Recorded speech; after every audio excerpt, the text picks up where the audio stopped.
Hello everybody, you know me. Okay, no you don't, but you know who I am. I'm Issa J, your Smart Wrestling Alliance Heavyweight Champion. And right here we have... It's me, Liam Landry. He has food, so I have to do it for him. Thank you. Yeah, and we're all in. We're watching live, and right now it's Matt Cross versus who?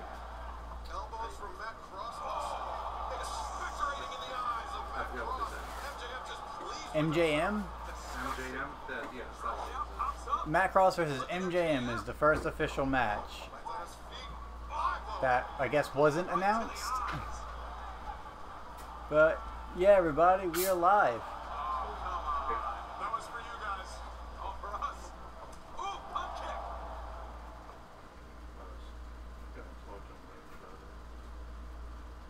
Ah, crud.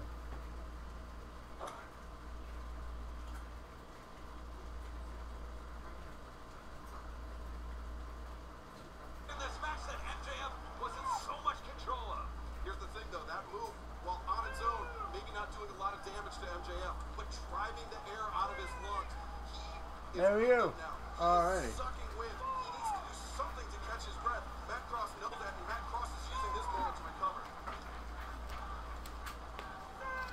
MJF, his chest just heaving after Cross came down with his full body weight, 191 pounds, planted squarely on his stomach. Ooh, so close. Left arm exposed, left it open time, and now he's got an arm bar locked in. Yeah, great ring awareness by MJF. This kid breaks down a body part very, very nicely. Alright guys, and if you want to chat with us, don't hesitate to do so. We'll monitor chat on our phones.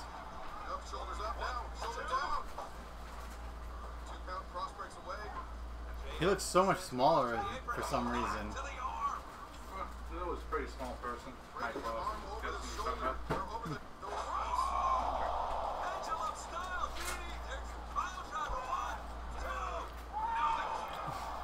You don't mind? Yeah. Oh, thank you.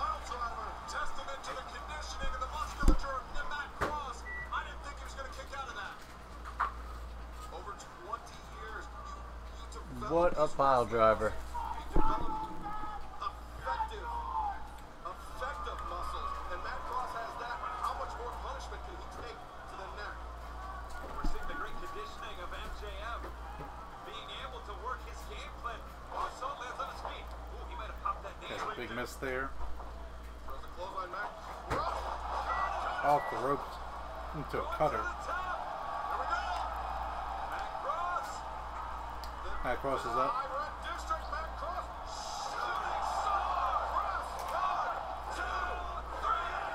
Matt Cross wins. Yeah.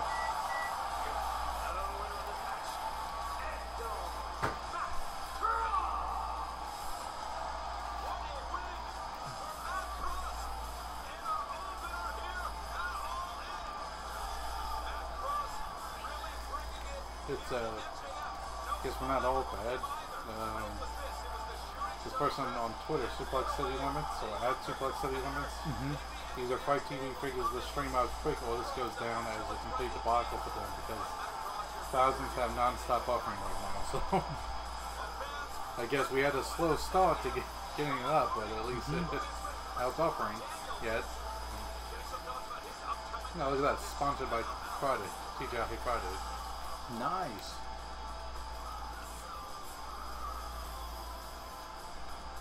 Yeah, when Matt Cross is his normal ring name when he's out of Lucha Underground. I've seen him live at LB Pro event. I didn't actually know it was him though until I looked at his table and it actually had Son of Havoc stuff on there. That's when I was like, oh, it was Son of Havoc. That made sense, you know, from his size and his ability. The greatest of all time. And there's a reason that I'm being interviewed by one of the greatest of all time. There's a reason that there are 10,000 plus at the Sears Center here in Chicago, Illinois. There is a reason why there is a buzz like nothing else in the wrestling business, and you're looking at it. Nice backstage interview going with and Nick prestige. Aldis. World Championship NWA of champion. all time, the 10 pounds of gold. It's the reason why Cody Rhodes wants to step into the spotlight. This is It's the reason a big title for him. You know, it was such a prestigious title held by his father, Dusty Rhodes. It's not about following in footsteps. It's about taking the first step towards immortality. What do you think about that But one? to do that, he has to Like do a it lot at the of good expense points have been made. of the national treasure, and it's not something I feel like. I think a lot of at this time. Bullet Club So will excuse end up me. winning tonight. As much as I would love to sit around And and the chat, only thing I can think that would cause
some more drink.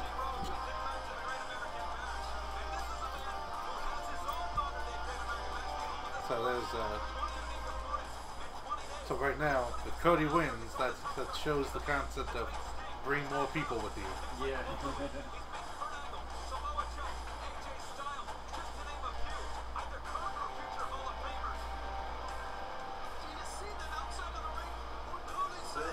So far, the only ones he's finished, and it didn't really impact it that much, was Jerry Lynn getting involved. So making sure that there would be a clear winner. Yeah. And then Christopher Daniels, the one who got into a fight with them, still ended up winning. Yeah, they debuted some of the WWE and some counseling from Pharaoh. They debuted, the roster for 2K19, I guess it's going to be. One of the early fails people picked up on is that they showed the Undisputed Era coming in, and Kyle O'Reilly was not doing the air control with the title. I saw someone's tweet going, it's like, you had one job, 2K, one job. That's one of those weird that's one of those weird things that they always say, worlds. NWA World's Champion. But I think that actually ends up coming from the fact that the NWA is a combination of multiple world champions, and that's why they call it World's Champions. Gotcha. Because it's like, this world champion, this world champion. Because for those who are watching, who don't know, NWA, National Wrestling Alliance, was a grouping of different federations from across America, United States, and Mexico, where they kind of came together and decided on one unified championship. So the NWA champion was the champion of all the territories at that time and there, and it was basically a combination of all their world championships, which is a very logical thing to do, Is that the dude who walked out, who almost had a feud with Undertaker before they scrapped it and he hasn't been seen? Sonya, you talking about? Yeah. No. That's not him? No. Kind of looks like him. No, he's out of wrestling. He's actually a teacher now. Oh, cool. Yeah. Because I heard a couple months back that he finally got into the ring for the first time in a long time.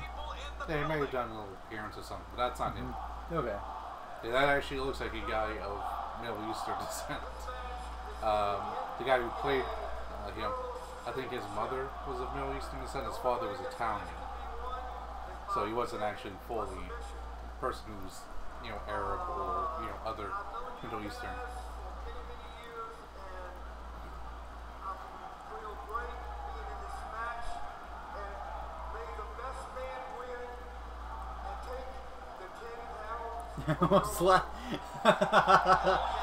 It's difficult to control. It's 10 pounds. That was great. The referee almost slapped. Apparently that's Earl Hebner. Oh, that's Earl Hebner. Yeah. Okay. Of course, very famous wrestler, referee. Wasn't he one of the two that was part of the Montreal Screwjob? Yeah. Him and his twin. Yeah, he was a big part of that stuff. He ended up getting fired for selling knockoff merchandise. He disputed that, saying that it wasn't actually not like the Montreal Screwjob. He was a very well-known referee, so it was a big thing to have him involved and stuff. I think when he was in Impact or TNA at the time, he actually had a shirt called like Ice Screw Bread or something. So he actually had his own merchandise in the store. Yeah. I mean, to be fair, I don't think most people know the names of referees. There's like 3 referees, that Earl Hebner being one, Red Shoes being another, and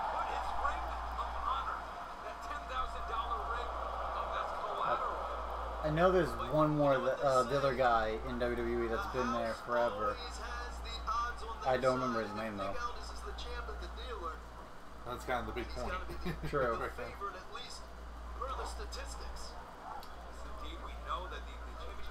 So they're actually talking about the fact that Cody Rhodes put up his ring. Had a ring commemorating. He had a ring as commemorating his ROH championship, which was called the Ring of Honor. Mm-hmm. And you put that up as collateral. I guess he'll end up losing that if he loses this match. Changing the course, manipulating the wrist of Aldis, allowing himself to get into a side headlock, but Aldis using his height advantage. Man, just think if we had a match between Almas and Almas.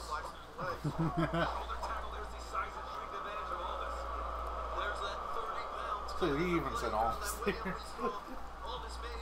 It's difficult to keep up with.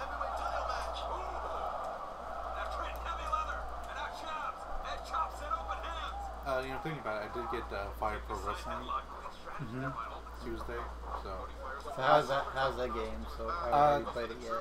I only played it very little. I started the story mode, which is actually pretty cool. It has,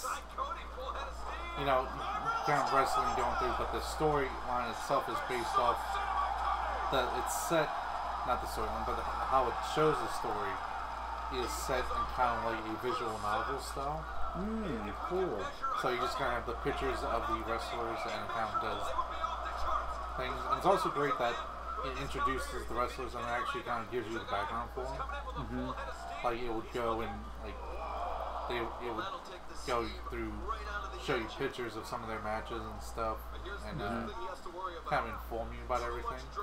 So for those who don't know New Japan that well, it's actually really good for them. But it does come from some interesting, like, phrasing, because visual novels will spell things out like an actual novel will. So it would be like the first time you meet Naito, it's like you're entranced by his intense stare and stuff like that. So it's like it almost looks like it's kind of transitioning into a romance game, which is one of the more common things for the visual novel. Yeah.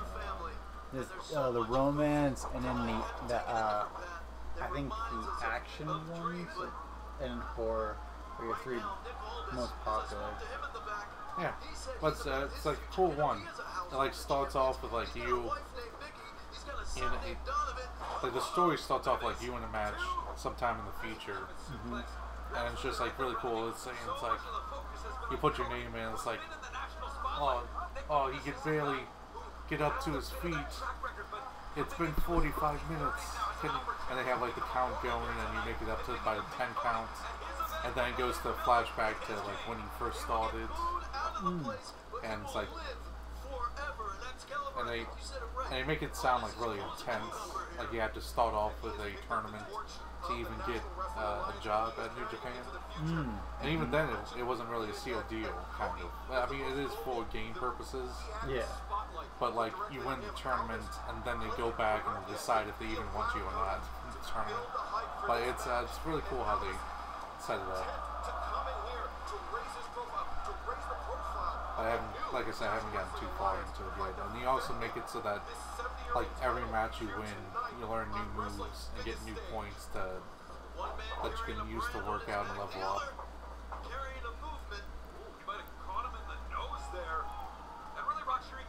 It takes a bit to learn it though, I would say. Like I tried to just go into a match right away to just to do it, And I ended up getting whooped by Taichi. He was just doing move after move, and it's like, how do I do anything?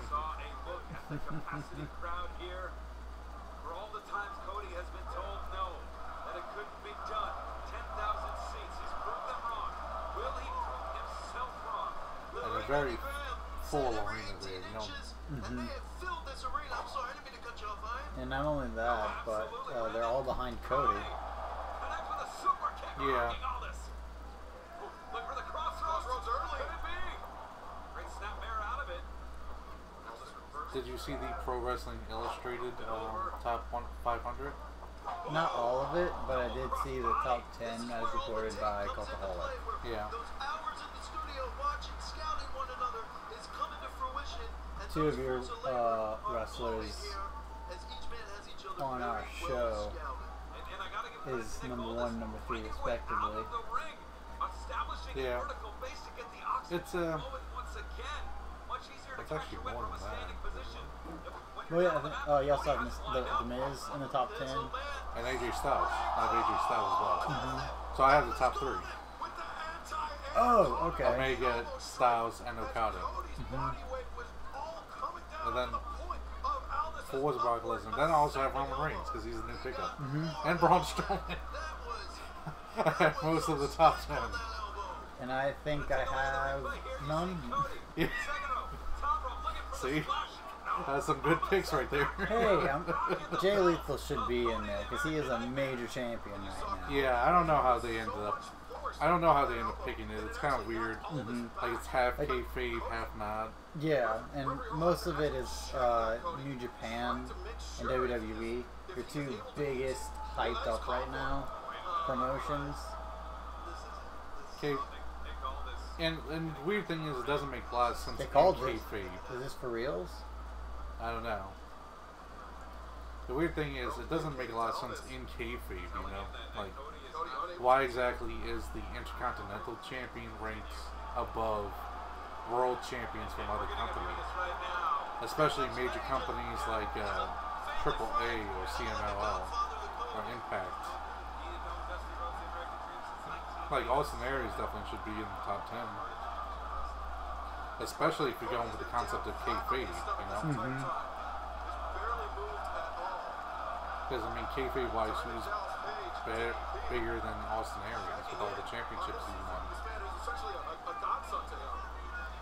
Not to mention, you have so many people who are, like, from the WWE who haven't, even from New Japan guys who this year haven't held a world champion, and some who haven't even been in contention for world championships. It seems weird that they would be that high. Yeah. So, I mean, I don't really care about the list too much. It's like an opinion thing. It's just, I'm confused how they set it up. True. Yeah. I just like for them to be clear about that type of stuff.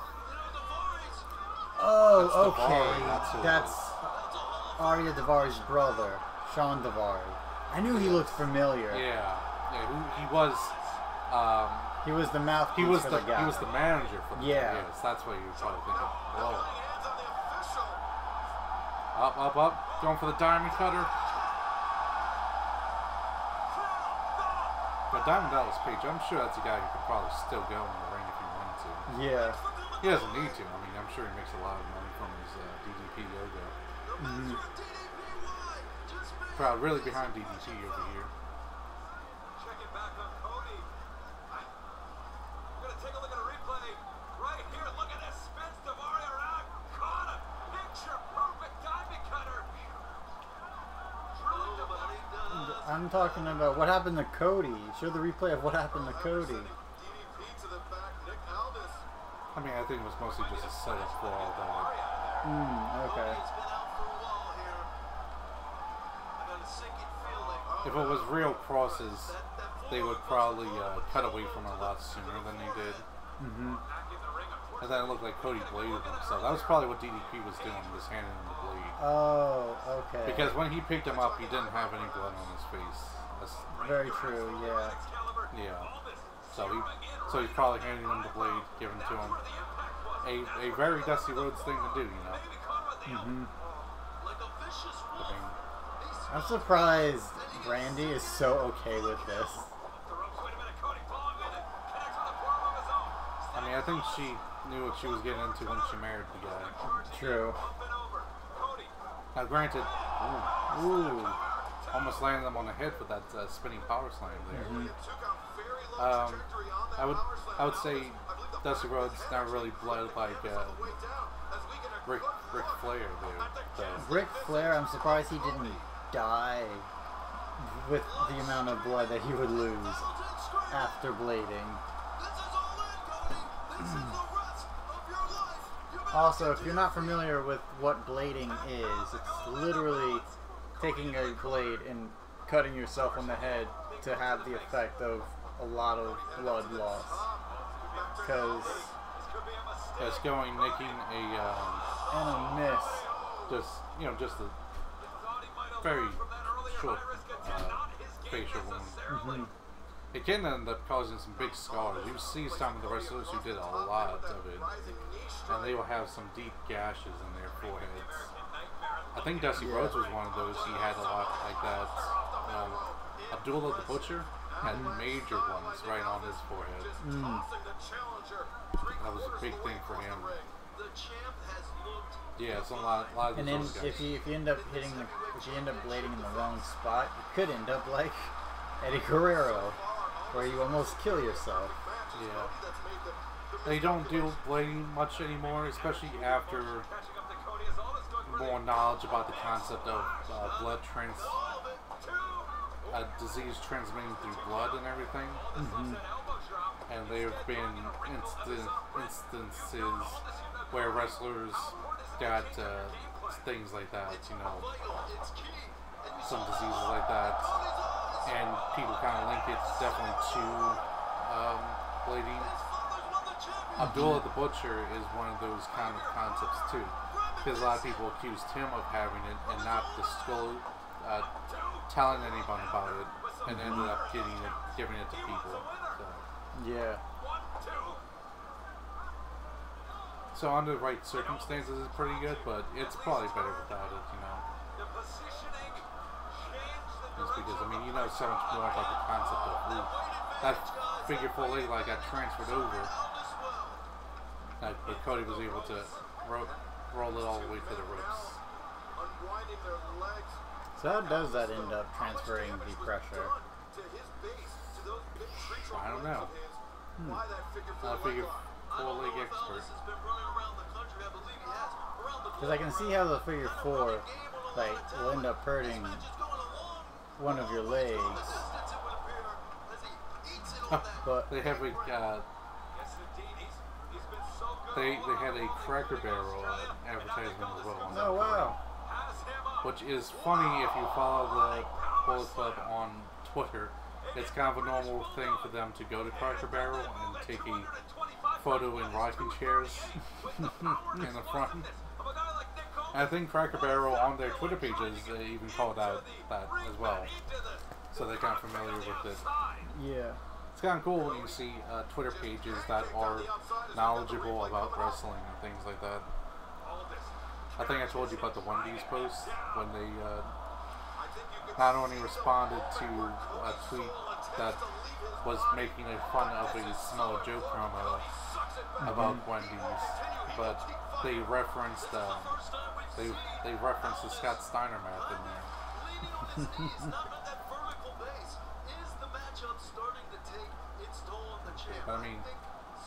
Whoever runs the Wendy's Twitter page doesn't really get paid enough. Yeah. They've set up an entire concept now. Now everyone does it on Twitter.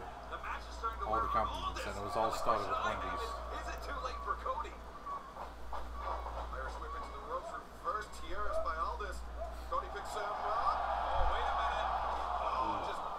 Couldn't get that because of that back injury there.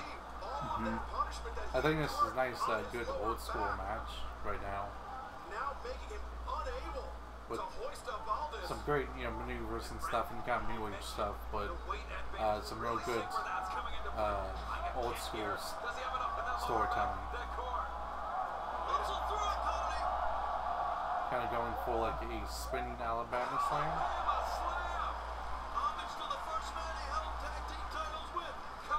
You know who I'm not? I was actually about to say that, but he was with Hardcore Holly when he first came into WWE, and he actually won tag team champions with him, and that was one of Holly's signature moves. No, it was Bob Holly. Bob Holly was with as one of the signature moves, and he just kind of made that Looks like he's setting up a super kick, tuning up the band. Up. They're going for the flying truck. One of in WWE. Two. In WWE, there's a Going for the Texas Clover League. What were you saying? yeah. So and when it comes to the Alabama Slam, one of the guys who I just do not like the way it looks is Mojo Rawley. Because he doesn't look like he knows how to deliver it safely. Or the three guys who took that move, Tyler Breeze, No Way Jose, and what was the other guy he's in the studio right now? Bobby Roode. They don't know how to take it, or he doesn't know how to deliver it. Either way, it looks bad. Yeah, I'd probably put that on Mojo. No offense to the guy, but I mean, Tyler Breeze and Bobby Roode definitely really great wrestlers.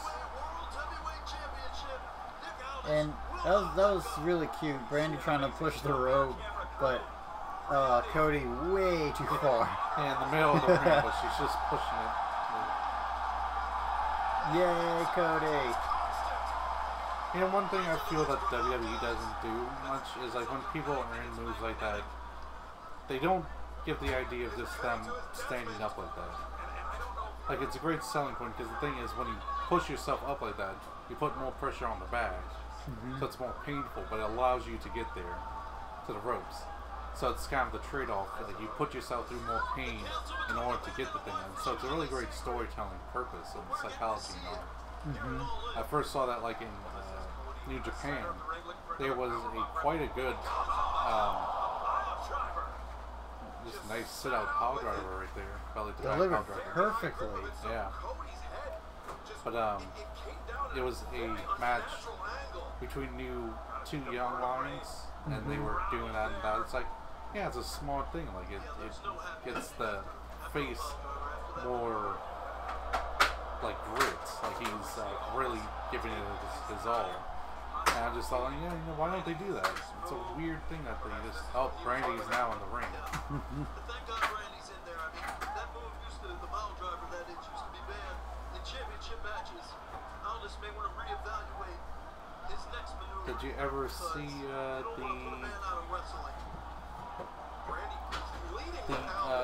Cody Rhodes Kenny Omega match from the ROH pod from this past year? Oh, Brandy Rhodes, trying to protect her husband, ends up taking a elbow drop from the top rope. And Alice is like, no, what have I done? Oh man. But in there's actually a point where Brandy gets put through a table. Brandy goes through a table? Yeah. Oh. Like, not intentionally, she gets knocked over. Because like Kenny hits Cody and ends up knocking over Brandy. But because Cody's so obsessed with what he wants, he doesn't even notice it or pay attention to it. And Flip Gordon actually comes down and helps her to the back. Was that when they were still feuding? Before they embraced a couple months back? For Cody and Kenny? Yeah. Yeah, no, that was the big point. That was the that was ended up in that match. The Young Bucks actually came down to try to help Kenny, but they accidentally cost them the match. And that's what ended up with like Kenny being upset with them, and then they started reevaluating, and that's when they turned and joined Cody's side. Gotcha. Got the Crossroads 1, 2. Oh, 2. almost there.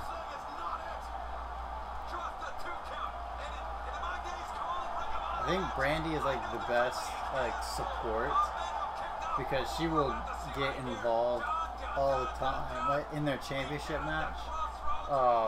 Which was that? Wasn't the it was the one where they were in California. She got involved a little bit and try to stop him from killing Cody. Yeah, the G1 special. Yeah.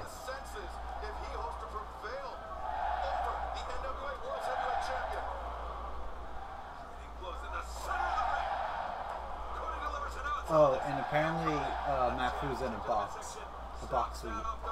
Oh. He has a You think he's special.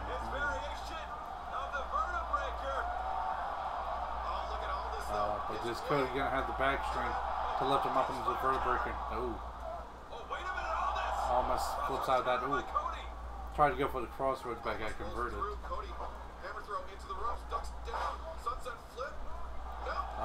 for the pin. Sunset flip converting to a pin. And there we got 3. Wow. There we go. Cody Rhodes ended up pulling out the victory there. Randy's sacrifice was not in vain. You know, for a second there, I thought they were going to actually go in and really pay tribute to his dad and end with the Dusty finish. For those that don't know, Dusty finish is kind of a finish where there is a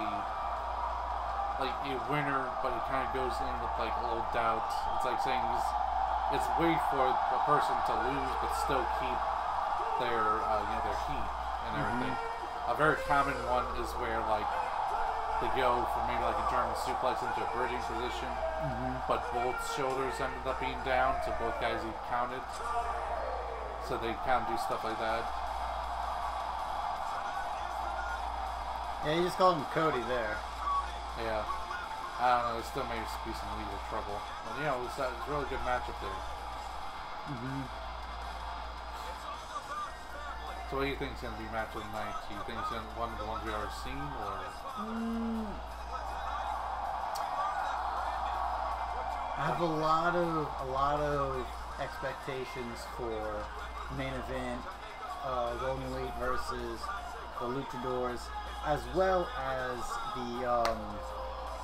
the really big one, which is Pentagon Jr. versus Kenny Omega. Yeah. You know, I'm just kind of looking at the stage and thinking, I don't know if I see anything to climb up there, so at least Kota Ibushi's probably not going to fly off the stage. He's going to fly off something big, though. That's... they had the Simpsons meme. I don't know if you saw it. Where it's like a runaway school bus and kind of goes to Ralph Wiggum in the background. It's like, I'm gonna die.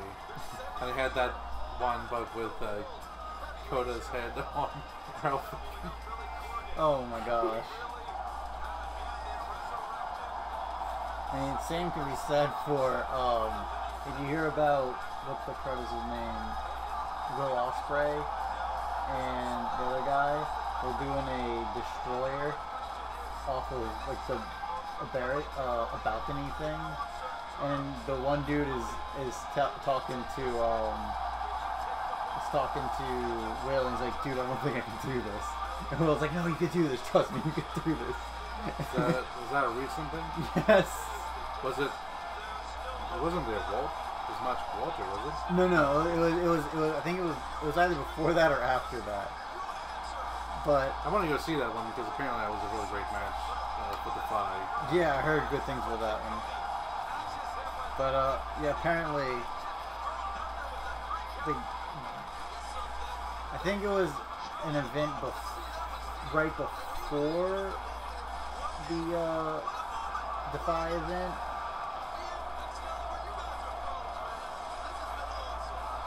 But yeah, basically, they go and the table is supposed to help them out, you know. But that's not what happens. There's two tables, and they just do that. They don't even break. They just go like that, and they just land hard. And they finish the match after that. But it's just like, why are you killing yourself, Will? Don't encourage this. I was wondering if it's one way he got pointed out that his tights were long. Did you see that on Twitter?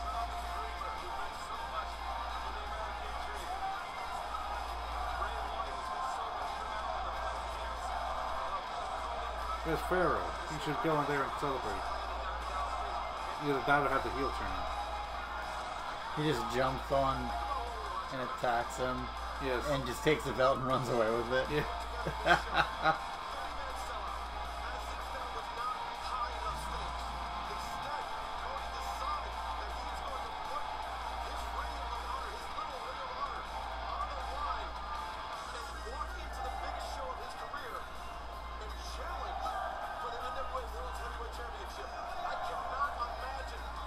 So is El Phantasmo also white? Phantasmo? Yeah. I guess there's no L in front of it. Who's that though? Is that not him? That's Excalibur. Oh my gosh. We said that earlier. So is Excalibur still? I know. I remember you saying the dragon, Super Dragon. Yeah, Super Dragon. Super Dragon's white. He's also white. Yeah. Okay. I was pointing out the Super Dragon thing just because the fact that the blackest black man you ever seen. And he just looks at him like, why would you say that? Yes. Super Dragon. He's if you like curb stomps, he had a really sick one. What he would actually do is tie someone's leg in kind of like an Indian deathlock thing with one of his legs, pull up their arms, and then just put his foot on the back of their head and stomp down. Like a proper curb stomp. Yes. Oh my gosh. That was one of his finishers. His other finishers were things like the Psycho Driver, which he puts him into an Argentina hold, and then flips him into a power driver, sit-out power driver. Ooh, wow. Yeah. That sounds painful. Yeah, he had multiple variations of it. It's not actions or moves, but it's the memories and it's the moments, and that's one that I will never Sears forget Center. being a part of. We're trending #1. Wow, that is impressive. It is completely filled. It speaks Yeah, like I said, it's been like this since the 0 hour too. That's what's up. Adam Cole, baby. A lot of Bullet Club. A There's some, lot of Bullet Saw a Club. Golden Lover shirt in there. No. There's a Golden Elite one. Okay. Is that Firing Squad or is that? We could end up seeing some Firing Squad stuff. I know Tonga's in there. Toma Tonga? Yeah, he's at Starcast. He has Oh, okay. Interesting thing I actually found out was that Tonga is actually the adopted son of Haku. Interesting. I don't know if his brother is an adopted brother as well, or maybe they were both adopted, like they were actual brothers that got adopted. I'm not sure. But I thought that was actually interesting though. It's Tama Tonga and Tongaloa. Yes. Okay, so the Chicago Street Fight's next. Tonga and Tonaloa, I think. it is. Tana. Yeah. Tonaloa. Yeah, Tonga is like an ethnicity inside the Pacific Islander groups. Okay. We're more common with Samoans because Samoan groups are things like in Hawaii and all. Like most Hawaiians are Samoans, so that's kind of like what we're more familiar with. But Tonga is another group. Going over the concept of Hangman Page killing Joey Ryan. Just yelling at his penis.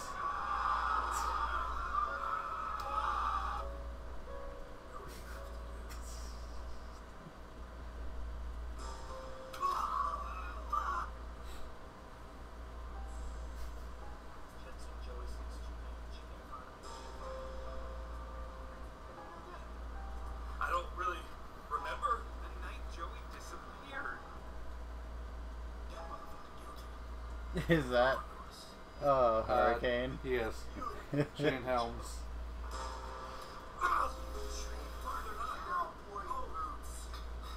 What's the matter, man? Is this their YouTube from their YouTube Yeah. channel?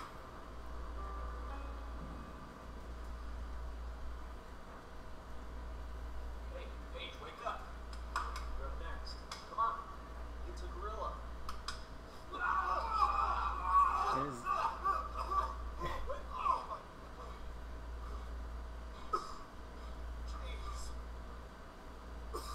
Is that one of the Young Bucks? No, no. I don't think so. Doesn't have the sideburns to be one of the Young Bucks. There's Bad Boy Joey Janela coming out first. With Paige who? What? With Paige. What's your last name? I don't know. One of those guys who can be up for contention for Booker of the Year. You know, he likes putting on some cool events. Joe Janelle Spring Break. Oh, Penelope Ford. Wow, I was completely off. Then during SummerSlam weekend, he had Escape from New York. So, of course, a reference to who's John Carpenter? It was a John Carpenter movie, Escape from New York. That's what it's a reference to. Yeah, I had to think about it. Yeah. John Carpenter, people may be more familiar with one of his most famous works, which was Halloween. So, but that's also the character. You know Billy and Mandy, right? From the Grim Adventures? Yeah, Grim Adventures, yes. Billy and Mandy. In that, you remember the character Snake? No. Oh. I didn't really watch that one as much. I watched Dexter's Laboratory and But stuff if like you, that. you may have at least seen him. He's got Probably. a big muscled-out character with long hair and an eye patch. Okay. But he's Snake. He's actually a reference to Escape from New York, because that was the main character, was Snake. Oh, okay. They also had the sequel, Escape from L.A. Not as liked as much. And go for Hangman Page. Yeah, everyone is thinking that Hangman and Marty might be the two Bullet Club members to lose. Marty, the more obvious one, just because of New Japan politics in there. Yeah. And saying as which is, you know, you can't have, it'd be a difficult thing to have a junior heavyweight beating a heavyweight cleanly and everything. And most of the same for those watching at home. I may not watch New Japan, but that's kind of the division separation. Is junior heavyweight is the lighter weight, the cruiserweights, as you could say, versus the heavyweights. Interestingly enough, if the weights are correct on Fire Pro, a lot of the guys aren't that big. Really? Yeah. Like Evil is like 241. Oh, okay. And Michael Elgin, another big guy, is about the same size range. And those kind of the bigger guys. Kenny Omega is just listed as 202. So. Well, let's hope he never goes to WWE.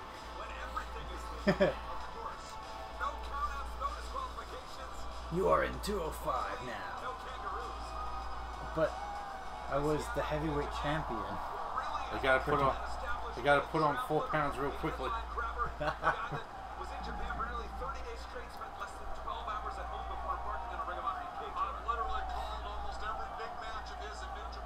Think about it now, you could definitely end up losing because of an interference from Joey Ryan.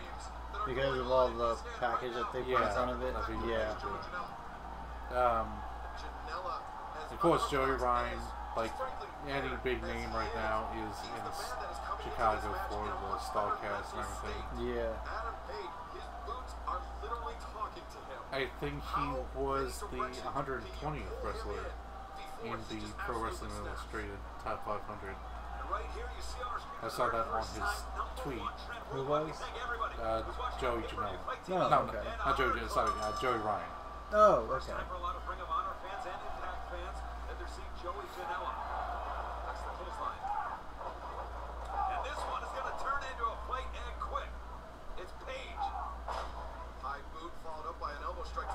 Both guys are known for doing crazy things in matches, so you're definitely going to see some of that.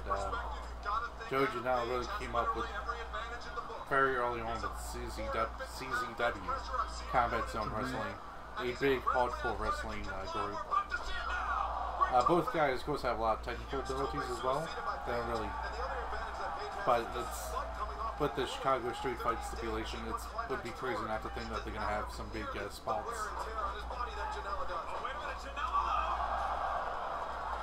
Yeah, one thing That was a really clean suicide yeah, dive. it was from Joe Janela there. One of the things I was seeing in the Cultaholics picks, yeah, they were talking about like Kenny Omega and saying it's like Kenny Omega is the new IWGP champion. They're not gonna have him lose singles matches. And it's like he already lost 2 on the G1, so it's like it's weird that they just kind of gloss over that. I was thinking that too. I was like, didn't he lose to Kota Ibushi and Ishii? Yeah. Which is why he's gonna defend against Ishii really soon. Could be another great match too. Beautiful moonsault. Yeah. Hangman Page had one of the big spots in the G1. He had a point in his match against Suzuki. He kind of like went up to the ramp and onto the top stage and dove off the top stage onto Suzuki and El Desperado. Oh wow! Yeah, that was a real cool matchup because he was upset because he was statistically eliminated. So he came out swinging and ended up winning that match. Didn't he end up getting the very first win because of the disqualification with Tamatonga? That was his first win up into Suzuki. So, yeah. Let's get the chair in here and use it on him before he does it to you. These forearms, Janela, sensing some danger. Rolling elbow. One of the things to look for with Hangman Page is the buckshot lariat. Very good lariat. Oh! Got a pump handle follow-away slam into the open chair. See, that's what I was talking about when it comes to crazy stuff. I think in the Cultaholics predictions, they were predicting that Hangman Page was going to jump off of something really big, and then Kota Ibushi will jump off something even bigger. Yeah. And that would sound like things that they would do. Because Kota Ibushi did have the other big spots in the G1 where he did 2 big moonsaults from like the upper stair area. The one bigger spot I've seen in any of wrestling was during the Takahashi. Is that a literal Cracker Barrel? It's it was during the Takahashi Ishimori, Taichi Ishimori matchup, where Takahashi was about to powerbomb Ishimori on down the stairs of the audience of the bleacher section, but Ishimori converted that into a Hurricanrana and sent Takahashi flying down the concrete steps of the arena. Because, who wants to live, Sizing up Page. Janela, full head of steam. Springboard. Big move right onto the concrete there. Into the crowd.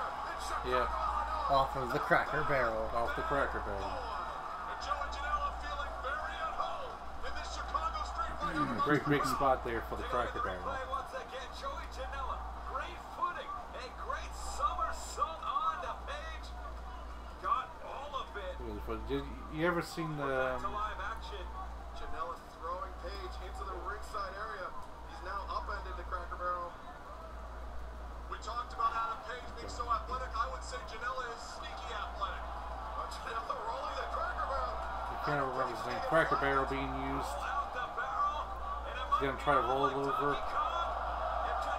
Oh, dodge the barrel there. Big dodge right there. Ooh, but a big forearm. Spinning Sabu, that's what I'm thinking. You ever seen the Sabu? That was one of his normal spots. Was doing the triple jump on. He would jump onto the buckshot lariat there. But normally he does it from the ropes. You don't know, but but he would step on the seat of the chair, the top of the chair, and then go to the top rope and jump off in like one running motion. Sometimes he messes it up, but back in the early ECW days, he did it pretty smoothly. Oh, Sabu. Yeah, that was very reminiscent of it with that whole Cracker Barrel spot. That first one, I should say. Not the awesome second one. The buckshot lariat is it's a real cool move. And who used to mess the buckshot up? Or no one was doing that one? No one was doing that one. Oh, okay. I was saying Sabu later on messed up his triple jump Gotcha. stuff. He would kind of slip off because he got a little more. He always had some problems with botches, but because definitely with his style, but he got a little more botchy as time went on. But when it's done well, it's done really well. I remember one of his major botches. I was watching a hardcore match. I'm pretty sure it was up against Mankind. I think that's who Sabu was up against. I have to look it up. But all I remember is that he's going off the top rope and he just falls straight down to the floor. He misses everything. Yeah, it it's sounds like a Sabu thing. I liked his kind of catchphrase. It was homicidal, genocidal, homicidal, suicidal, genocidal. Mm-hmm. Now Janela and Paige in no man's land. Fighting on that top rope. Doesn't look like that table's gonna come in loose now. Ooh, Death Valley driver into the corner. Into the turnbuckles. Driver or bomb. Either one, I guess. I guess bomb because it's in the turnbuckles. Yeah. Driver going to the mat. Yeah, kind of. But every time, I rarely ever see a Tiger driver that actually involves someone's head going to the ground. Most all the Tiger drivers I ever see are just powerbomb variations. Even in Japan. Where it actually was first created by Tiger Mask? yeah, it was first created by Tiger Mask, but I'm trying to remember which Tiger Mask. I think it was Masawa as Tiger Mask. Because I think they're on their 4th or 5th one now. Masawa was, of course, a legendary Japanese wrestler who sadly passed away in the middle of the ring. He ended up, his neck just ended up snapping in the belly to back suplex. It just got worn down so much that. Yeah. He was one of those. It's a very dangerous sport and show. Yeah, he was one of those early prevailers of strong style. So. Placing him on the ladder. As this match progresses, you have to wonder if Adam Page is thinking to himself, maybe I should have put Joe this as a Janela regular match. just set up Hangman Page into a precarious situation. Ooh. But Hangman Page just got out of it. And now Joe Janela's on the top rope. And it looks like he's picking him up. Is he trying to go for here? Go for right position in. He's going to go for maybe... I don't know what he's doing here.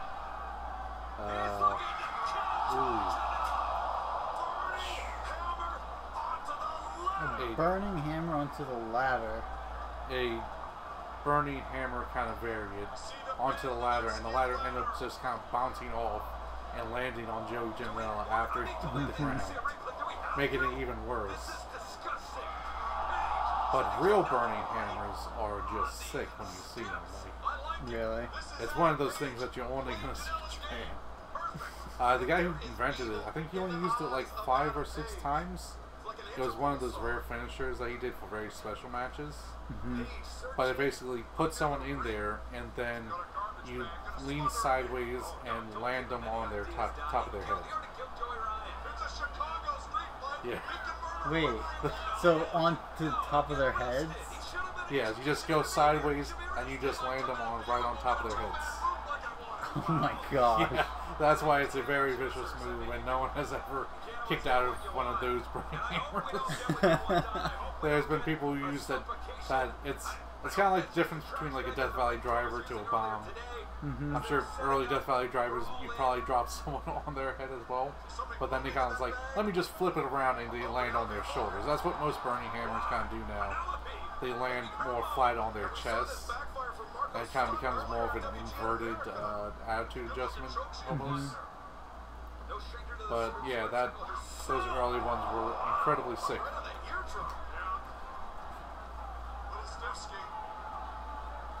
Now Penelope Ford is getting involved. Oh, nice backflip actions. And a cutter. Oh, stunner. A stunner, I mean. Yes, great stunner there. And the crowd is eating this up. Yeah, but I'm reminded of the great quote from Cesaro when he was fighting against John Cena. He had a match against John Cena and he started off with like, who wrestles in jeans? Oh wait, that's right, you don't wrestle. Yeah.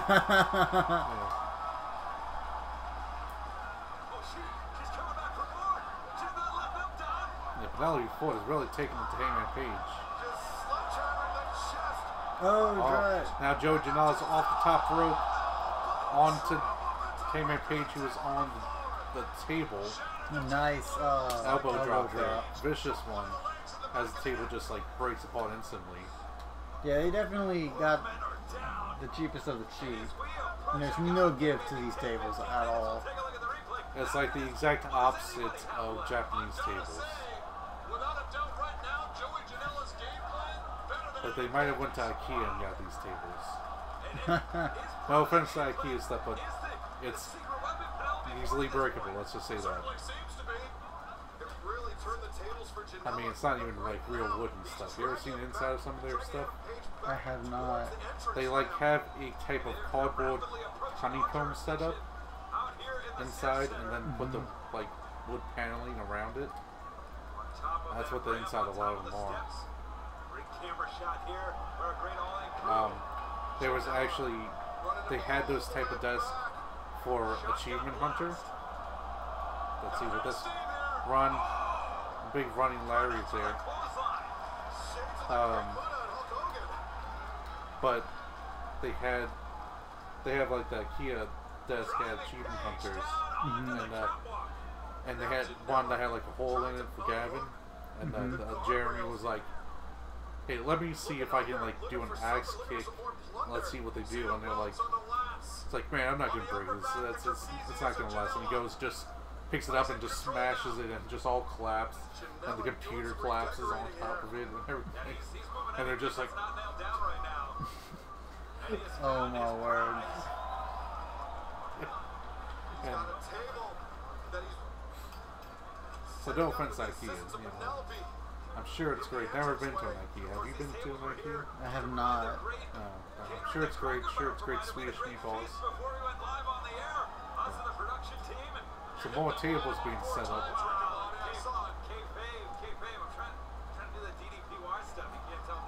I'd like to see more Penelope Cruz. What a lovely young woman. Penelope Ford. Excuse me. But Penelope Cruz. Now Janela with two tables set up in tandem in the entranceway, and Adam Page. Well, they did say he was going to jump off of something. So, oh my gosh. Dude, you can't. Oh, that was not good. Oh my. Oh, jeez. Oh, no. Ow. I don't think that ended the way they had hoped. No, it definitely did not. Ow. Oh, jeez. Yeah, he did just murder Joey Ryan. Well, this is Joe Janela. That's what I meant. Yes. Oh, that's why he slipped. It slipped. I saw it in the first time. He was slipping and he just had to push him and get as much as he could. At least Joey Janela had the wherewithal to just... Yes, good professional there. You think a phone's going to get involved in this matchup? I have absolutely no clue. Trying to get as much control as they can. Just saying, because that's how it clearly murdered Joey Ryan.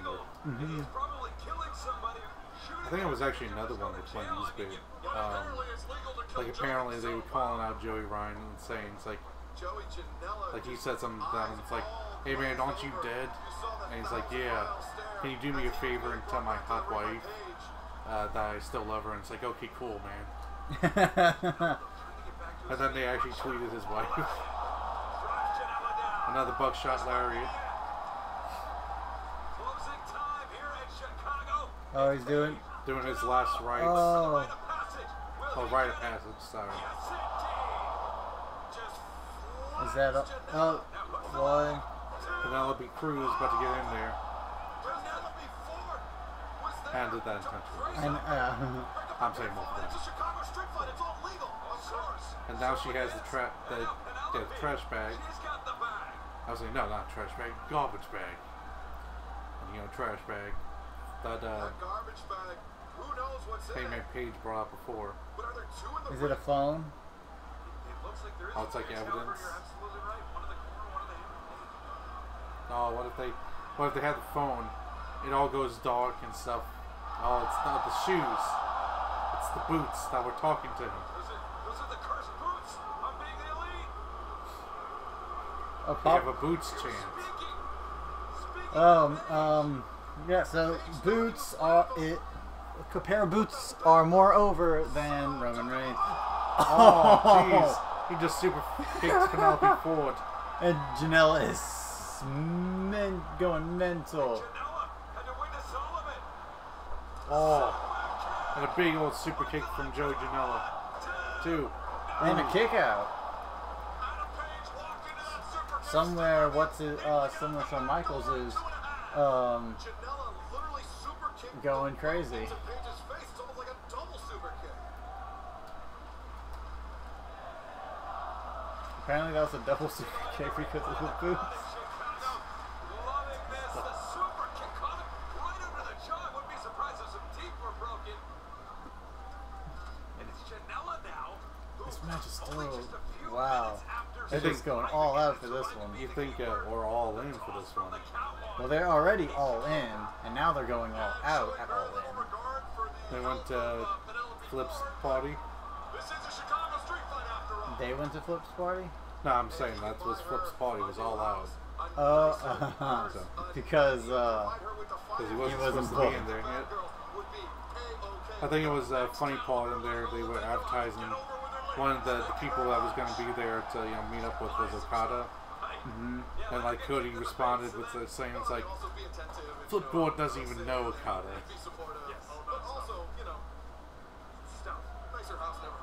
So it's definitely setting up something. so it's Chaos versus Bullet Club soon. Wait, I just don't know when. Oh, we already had one member of Chaos, Rocky Romero, when we. Oh, yeah. Because Roppongi 3K is Chaos. Yep.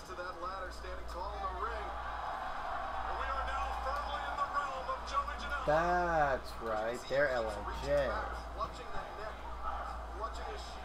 Evil and Sonata. Yeah. I'm still remembering the time. Oh, look at all the scratches from the table. I still remember that time where we were making our picks for the Fantasy Promotion Championship show, and you were picking Roppongi 3K, and I was like, "Are you doing that to?" Oh, there's the phone. And it's like, "You doing that to replace Evil and Sonata?" And it's like, "Yeah." It's like, and I was saying like, "Oh, I wouldn't tell him that." And it's like, "Well, I wouldn't tell Sonata, but I wouldn't mind telling Evil." And then you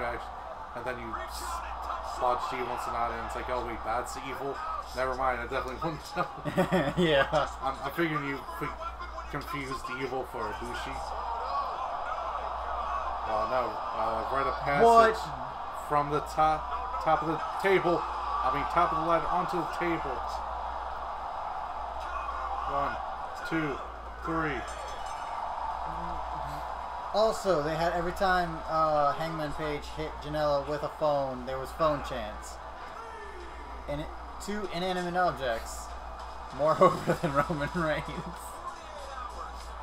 That was Yeah, those sick inanimate looking. objects are almost as over as they're almost Becky Lynch levels. Mm-hmm. Yes. Almost.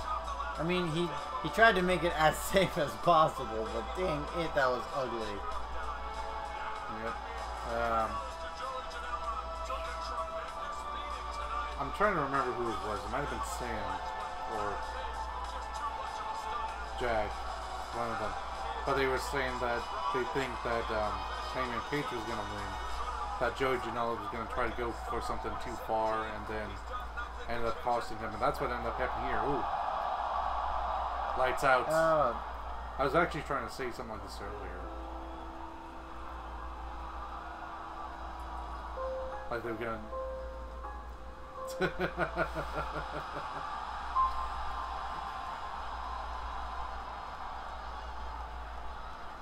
I was saying that maybe they would have a situation where they get a lights out and then he comes back in like Undertaker in the ring. But it looks like this is going to be they got their own druids.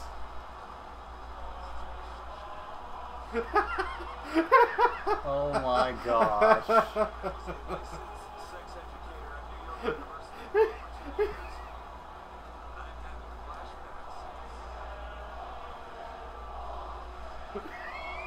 Holy shit, chant going on.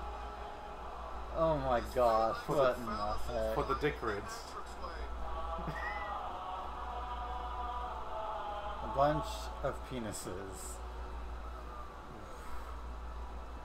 Sure, why not? Like, I'm feeling it's supposed to reference the druids, of course. Uh-huh. That's why I went with Dick Rids. Dick Rids.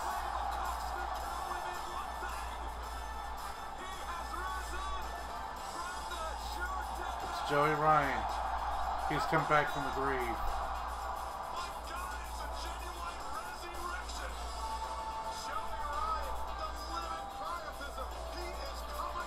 I cannot believe they said that.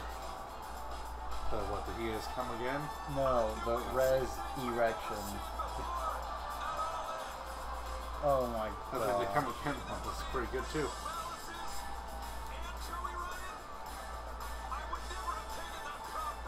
So, is he supposed to be a porn star? Is that his gimmick? Basically, I guess. Okay. Because he has the 70 porn staff. Yeah. In Lucha Underground, he's actually a kind of like 70s Starsky and Hutch style police officer. Hmm.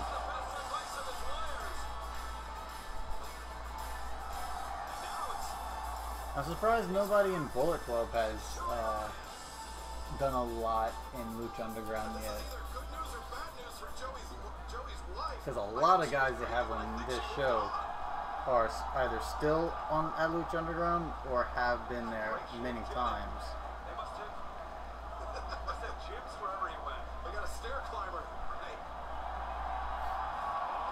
They got the baby oil.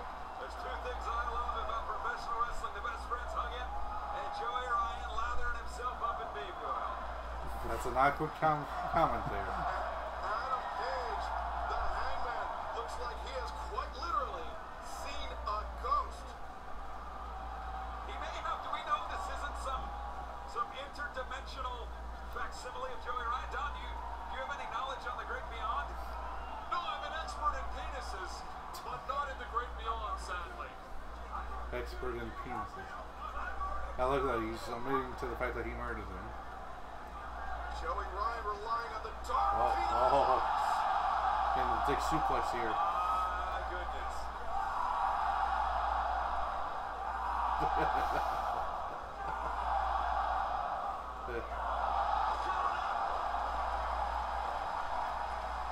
Joey Ryan fresh out of the grave, never looked back. He got the sucker from his trunks and put it into Hangman Page's mouth there. Did I ever tell you the backstory for the dick suplex? Yeah. Okay. Looks on. Joey, rolling a prone Page. It's a really great one. It's like, you know, I'll grab your penis, but you know so because American penis is so strong. I don't even comprehend or want to pretend to comprehend what's happening right now. Sex and tension. The crazy part even is that they have those seats. I know.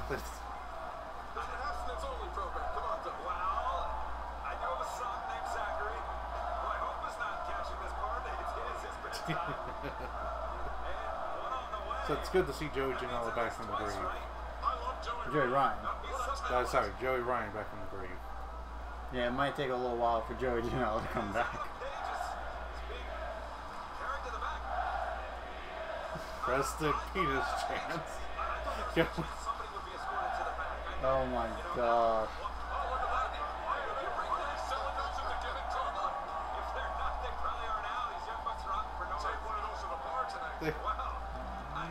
What is... Oh my gosh. This is stuff you definitely would not see in WWE anymore.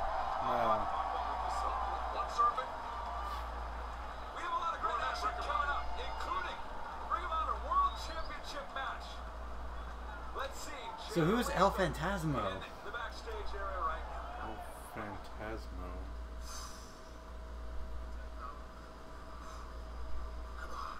Isn't that a real wrestler? I think there is. I think there was the. Oh. We're actually going to see the return of Black Machismo. Wow, that's interesting. You go flip going.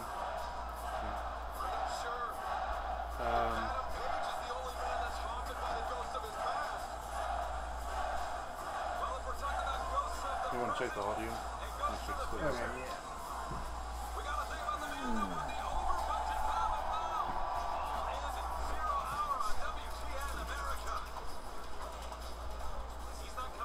Flip Gordon, apparently he's coming with people as well.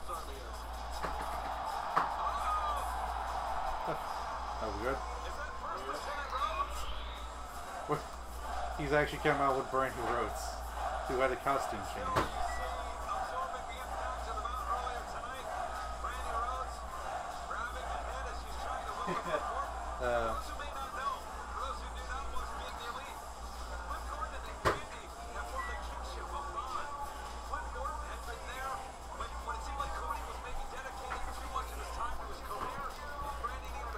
Let's see if Brandy Rhodes offers good luck a second time. That was a nice flip. Gordon.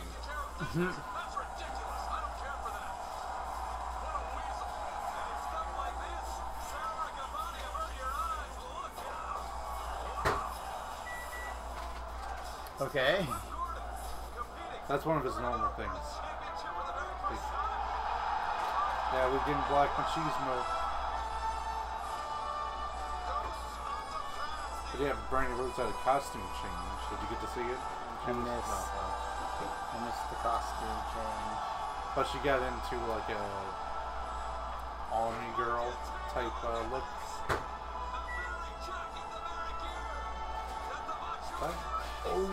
I think that's actually.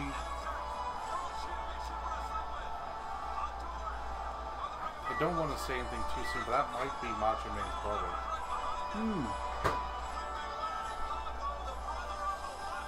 Yeah, there we go. He's actually the brother of the Macho Man. And he actually brought real Macho Man gear. That's awesome. A great tribute. Yeah, I'm pretty sure down in TNA, at the time, when Jay Lethal was there, he had a feud with Macho Man before he passed, and he got the okay to do Black Machismo. He was doing Black Machismo before he passed though. So I think it was came to light that he can do a really good Macho Man impersonation, and so they kind of ran with that. So. Well, I'm just saying, I think Macho Man Randy Savage gave him permission to do it. Yeah, he probably did.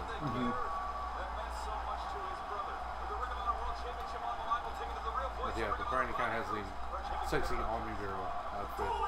Whoa. Flip Gordon is actually ex-military. He's the. I think he was. I don't want to say for sure. I think he was in the National Guard.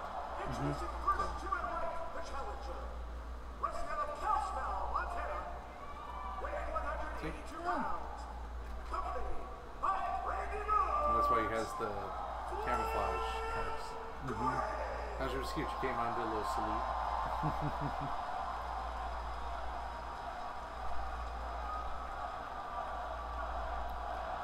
I got to see quite a bit of Flip going in the Best of the Super Juniors from this past year. His opponent tonight is accompanied by his brother from another mother from Downers Grove, Illinois. He's got frisbees.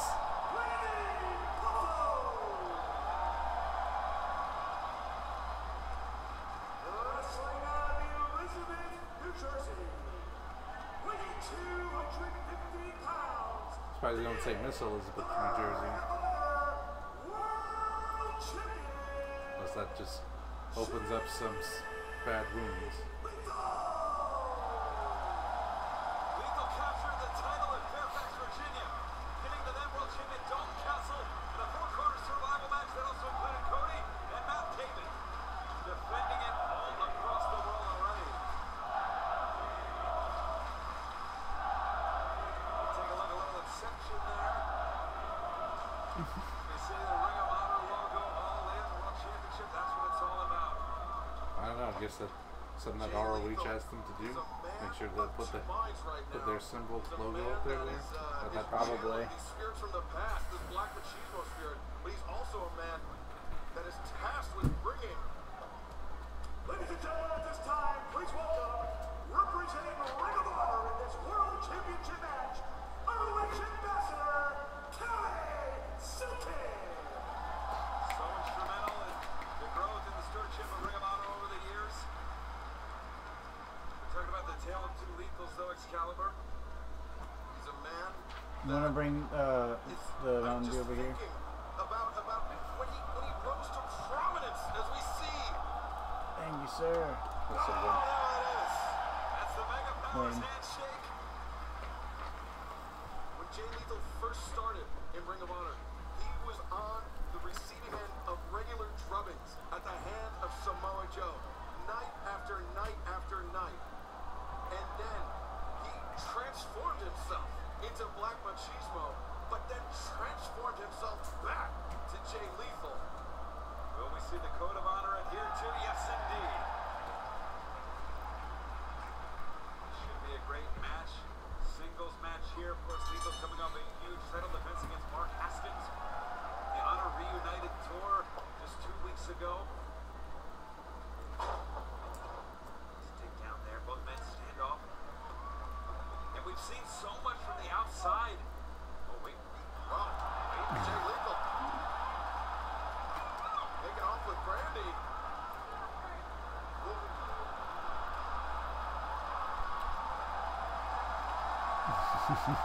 I was taking Brandy from Flip's corner, but Well, the Rainbow Man had trying to put said him what's into mine is mine and what yours his. is mine too.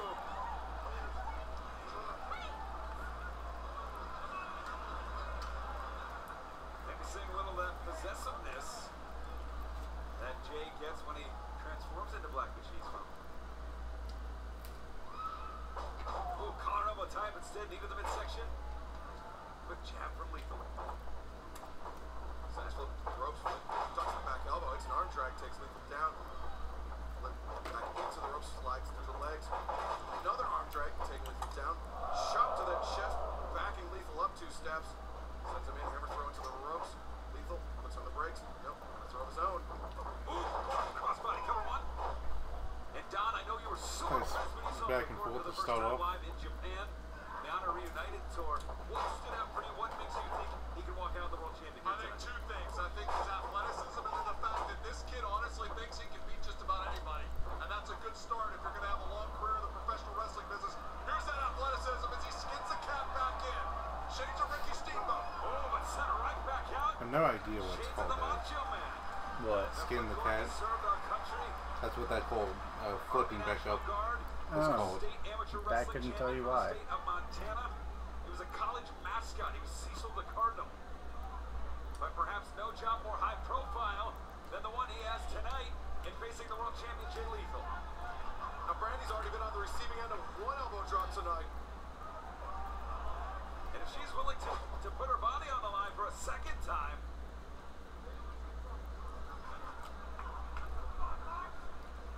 Let's be careful here. and Jay Lethal chasing Brandy around, really taking his eye off the prize, just depending on your perspective. Brandy exceedingly mobile on those heels. Putting her on the shoulder, Miss Elizabeth style. Make no mistake about it. Jay Lethal and Flip Gordon, two great wrestlers. Oops. A chop with little Stevsky. Jay Lethal doesn't know where he is. I think they switched him back. Now Flip Gordon, who's been politicking He's and out. working and just Apparently, trying he's to out get on of this the event Black for Machismo. almost a year, almost since they announced it. He's done everything. He needed 3 thumbs up. He needed the Bucks. He needed Cody. He won the Bucks over. Ooh, what a Just chop. couldn't turn Cody his way. Instead, had to go through the Battle Royal. Had an opportunity to win the NWA World Championship. To get a match against Cody, could not do that. Dropkick nobody home, and now it's Flip Gordon off the ropes. Will hit a steam, connects on Lethal. Beautiful standing shooting star. Hooks the leg. 2. That was Saying there smooth. insult, but yeah, it was very good. Progressing so He's fast. there. Flip coming off one leg with that moonsault. Tremendous agility. That is one of the hallmarks. I mean, I guess if you're going to name yourself Flip, you're not going to be doing a lot of chin locks.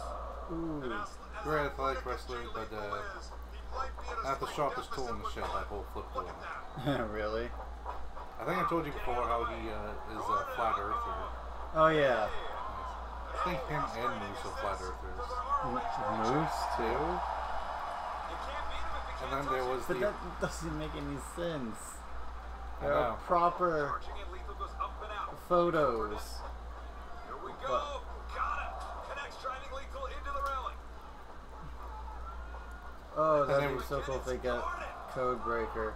2 consecutive tope That would look suicidas now cool. looking for to complete the It'd be great though. I would challenge Flip Gordon to a globe on a pole match. corkscrewing over the top with the tope. God, hello. But there was also the apparent quote Really of taking advantage of this moment someone here. was saying that I believe he this is didn't his want to first go real on the Chris World Jericho Championship cruise bout. because he's afraid And really, that after a this journey, whale what would will it mean sink to the Flip cruise Gordon, ship. Don? If he can not only, he got booked. That part's been accomplished. He's been trying for months. If he can leave the Ring of Honor World Champion, And apparently he's a super picky eater. I saw him on Twitter complaining that during the Best of Super Juniors that he doesn't have anything to eat in Japan. Lethal, one of only 4 men to have ever held the Ring of Honor Championship. Crazy. more There's than so once. much of Well, this Japanese includes food. There's like Austin Aries, grilled Jay meats. Briscoe, and Adam Cole. Not exactly a He's list good of to a hibachi. Yeah, or Favoring those ribs. Unless he's like Daniel Bryan and no, I don't think. Not sure if there's a fracture, a dislocation, And Danny Bryan's not really vegan or anymore. just perhaps I think he's still a run-of-the-mill vegetarian. pain. But either Oh, way, he Flip might be, Gordon I will don't take know. it. He actually became a vegan for health reasons, And though. now, Gordon Yeah. up and over. Unlike, say, Zack Sabre Jr., who's a Lethal vegan using because his he's body weight. Blocked by Gordon. Rolls him loves up. animals. Ring counter. 2. either that or it's the ultimate heel maneuver. From Lethal. 2. I gotta feel somewhere there is Yes, indeed, a there wrestler is one. who's a heel, and that's his heel gimmick is being a vegan. Flip though goes over the top, sunset flip. 2. Cool pinning combinations Ankles here. over the shoulders. Ooh. Big kick Spinning kick around. from Jay Lethal. But Gordon Oh, comes right back. Standing moonsault. just not giving up with the flip door. Very nearly found himself in a pity predicament. But Lethal very wise to get the shoulder up. See both men really trying to catch their air. Yeah, and the other person is Becky Lynch. Official. She's They've been Ring of Honor vegetarian. for so long, it's much a part of the fabric as almost anybody. Makes me like her a little less. Standing count here. The ultimate heel move, being vegetarian. The fact That's- Lethal pulled that- his that- shoulder up, he knew that's he her was whole in point. jeopardy with Flip Charlotte laying on top of him. And it's like, Then I hate another all of you. pinfall You could were be never counted. spotting So me. just Yay! very wisely, I beat up got Charlotte, Shamrock, and who's that is lovable. the Yay! 14-year I'm a experience. vegetarian. Boo!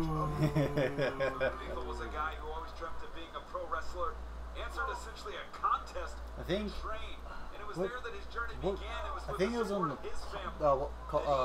Cultaholic podcast, or was that the Cultaholic podcast or the All In Predictions, where they were talking about how they could. I think it's the podcast where they think that the reason why at first Charlotte was shown, or at least tried to be shown as the face, was because Vince McMahon doesn't understand why people would boo Charlotte and cheer Becky.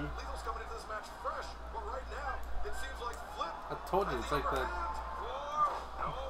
the crazy thing where you're just like, go, come on, be honest. Were you always with Becky Lynch? It's like, yes, you idiot. We were always with Becky Lynch. Why wouldn't we be with Becky? And then, It's like, but she's a red. did you see Becky Lynch's retweet of that? I think I did, yeah. Where she basically says, maybe you should look in the mirror, or something to those effects. Basically calling out WWE. It was good. But yeah, apparently this past week on SmackDown, they allowed Becky to have all the cheers, and the last shot was Charlotte after getting beat up. Ooh.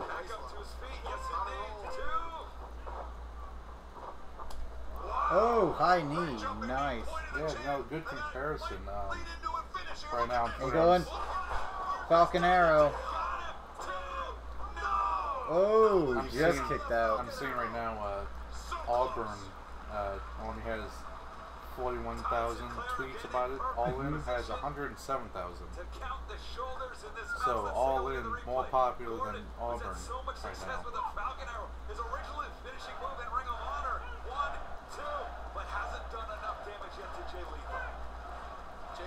Oh, this is a really good match. Yeah. I've always been a huge fan of Jay Lethal. I loved his match against El Ligero. I loved his match against and the Torturette. A reverse Death Valley driver of sorts. An Argentina Valley driver, would you say? Not calling for it, but it's like he's not Black Machismo anymore. Let's see if he gets tagged back in. He's back to Black Machismo. Did you hear the change in his voice? Scoops him up. Body slam, Randy Savage style.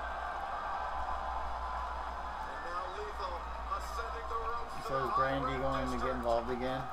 Up to the I don't know. Could it be? I don't know how many elbows she can eat in one night.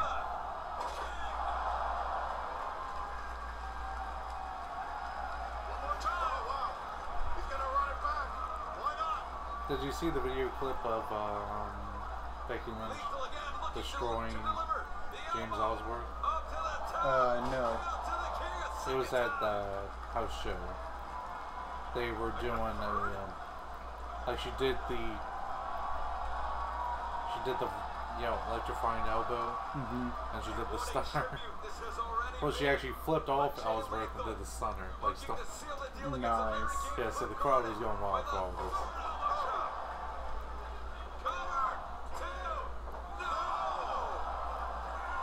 Flip Gordon with that fighting spirit. He's a good underdog, that Flip Gordon. He's really good for that position. He's gonna tire himself out. And now he's hulking up.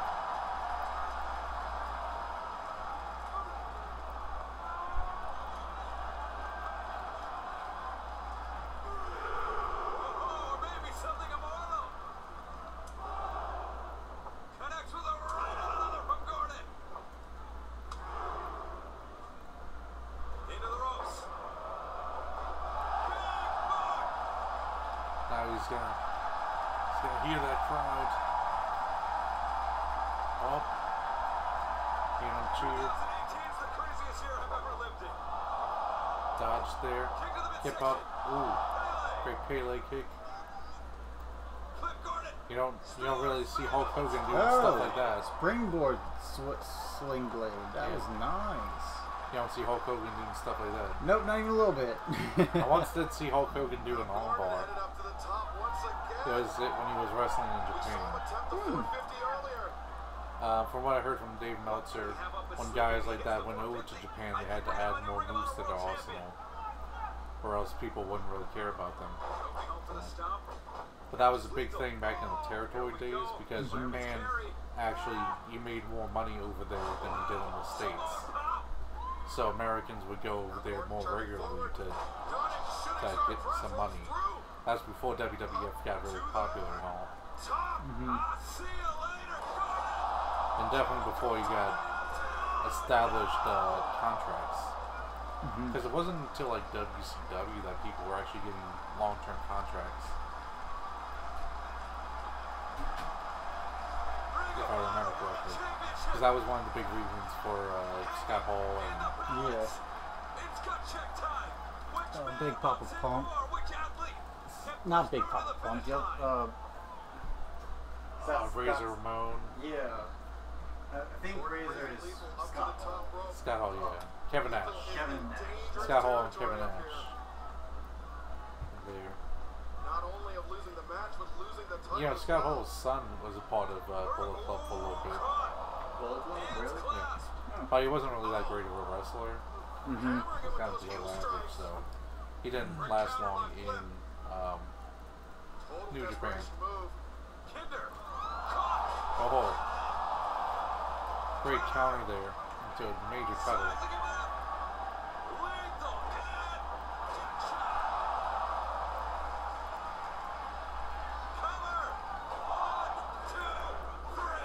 Lethal wins. Black Machismo wins. I guess. Pretty sure he's still in Black Machismo mode.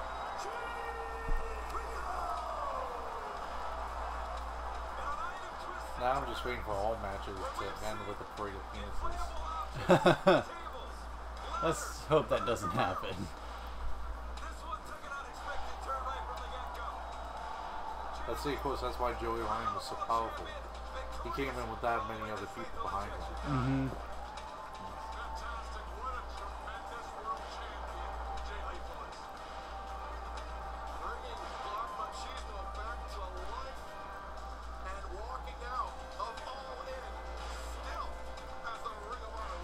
Yeah, it's kind of like a theme song that almost sounds like a horror movie score. This one? Yeah. It was kind of odd because there was actually an ROH guy whose character is based around horror movies. So you think it's more of his song than the members of Kingdom. Oh. Flip Gordon showing some up. Nope. More hugs. More hugs. All in is the night of hugs. Bailey must be out as Bully Ray. Bailey must be so jealous. She's like watching this and saying, damn it. Why couldn't I be all in?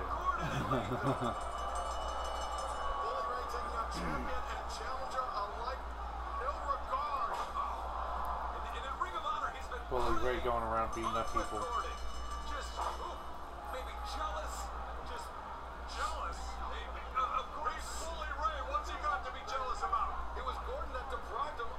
So looks like he's trying to establish himself as the next contender. But instead, we got I don't actually remember his real name because I don't want to just say Randy Savage's brother, but I think it was Larry they were saying. So yes.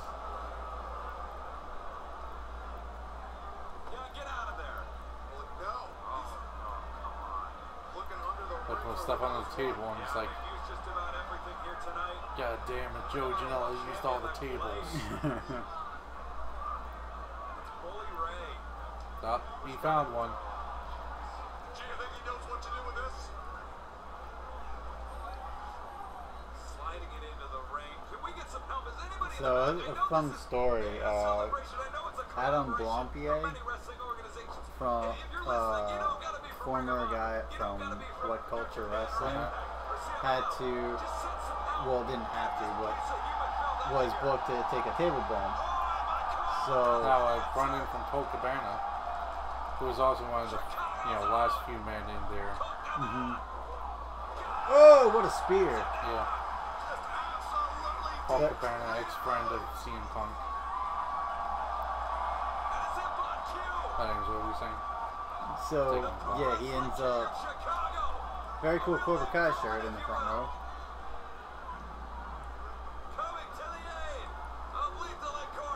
So yeah, anyways, he ends up having to take a table bump from Bully Ray. Apparently, the wrong table was put on there.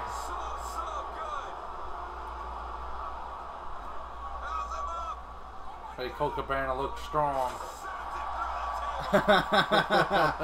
What a break!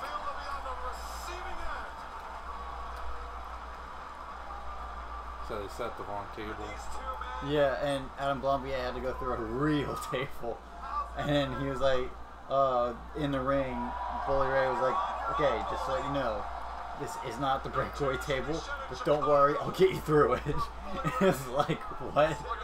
He said it was one of the most painful things he's ever done.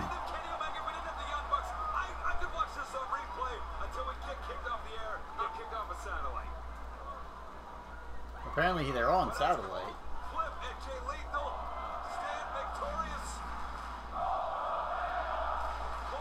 Colt Cabana, of course, a crowd favorite. Isn't he one of the comedy wrestling guys? Yeah. He's a big dude. I was not expecting that. Wrestling WWE for a tiny bit.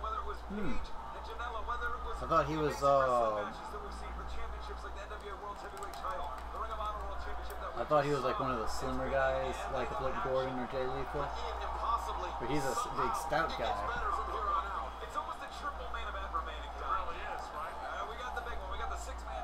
He's like one of the chocolate coffee stouts, you know.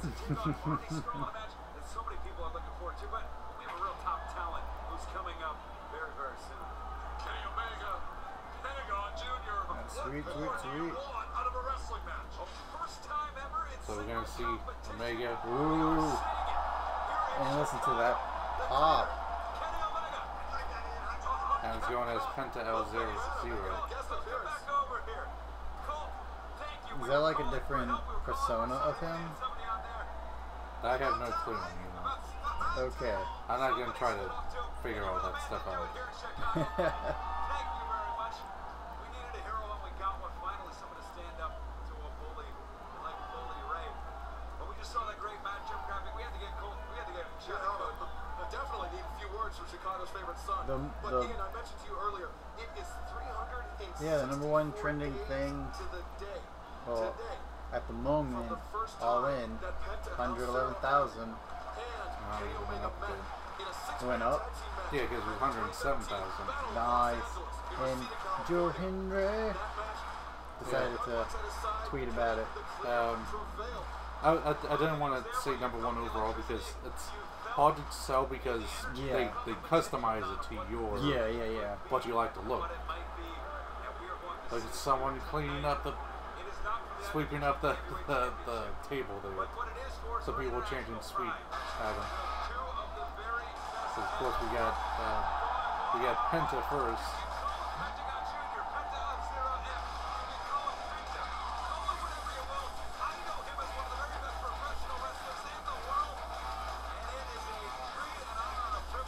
I of course got to meet Pentagon Jr. This is going by Pentagon Jr. at the time once at an indie event in this area. Bought a hat from that. Ross Twiddle. WWE's announcers call weapons toys. Ian Riccaboni, did I say that right? I guess so. Riccaboni calls weapons tools of destruction. It's the little things, you know.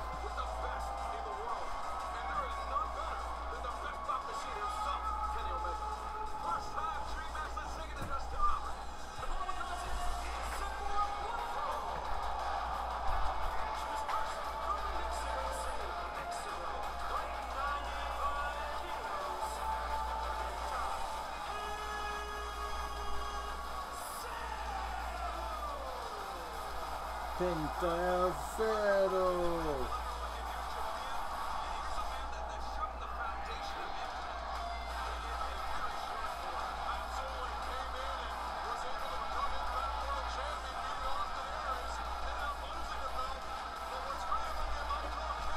Everyone is praising Cody.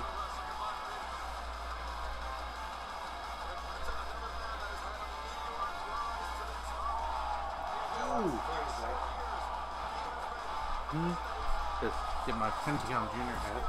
And sign. Yeah. Nice. Yeah, you get the Zero Firo right on there. I was looking at first to get a, it doesn't really fit well. I was gonna first try to get a shirt, but he didn't have my sizes. So, went with a hat. Fight for wrestling.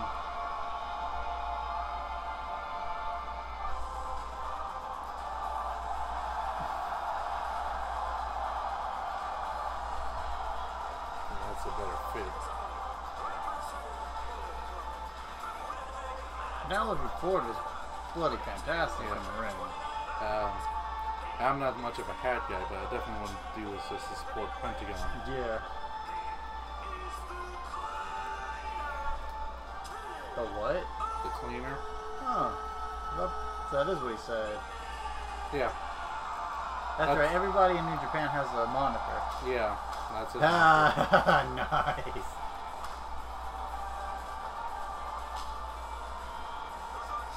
What's Cody's? Well, he was already kind of called the American Nightmare beforehand. Ah, that's right. The American Nightmare. Yeah. But I mean, they get stuff. Especially if they come up from the Young Lions. You know, you have a high voltage show with Superstar U or something like that. The producer, Yano, Stone Pitbull, Ishii, Bad Boy. I can understand why Yano is called the producer. He's always coming out with DVDs and stuff. Yeah, he's always promoting stuff. That's always his deal. That's awesome. The Headhunter, Yoshihashi, Switchblade. That's cool. It gives them a little flavor. Yeah, definitely like Chaos guys though. But Cold Skull Sonata, the King of Darkness Evil, the Rainmaker. Yeah, Rainmaker. I'm sorry, I only know. So what was showing you? It's High Voltage Show and it's like Superstar U, something like that. Okay. But yeah, it gives them like I said, a different flavor than all the other wrestling promotions. To give their wrestlers just a little bit more of something to go on. Yeah, it gives them an instant character. It's kind of like how like Lucha Libre with the mask wrestling, because the mask gives them a distinction and actually makes them stand out compared to everyone else. Yeah. Because I mean, you can get something like that. Like they just mentioned Psycho Clown. You can see like that's a guy with a clown mask. That's his instant gimmick. You're not going to confuse him and Pentagon Jr. or someone else, you know. Because how could you?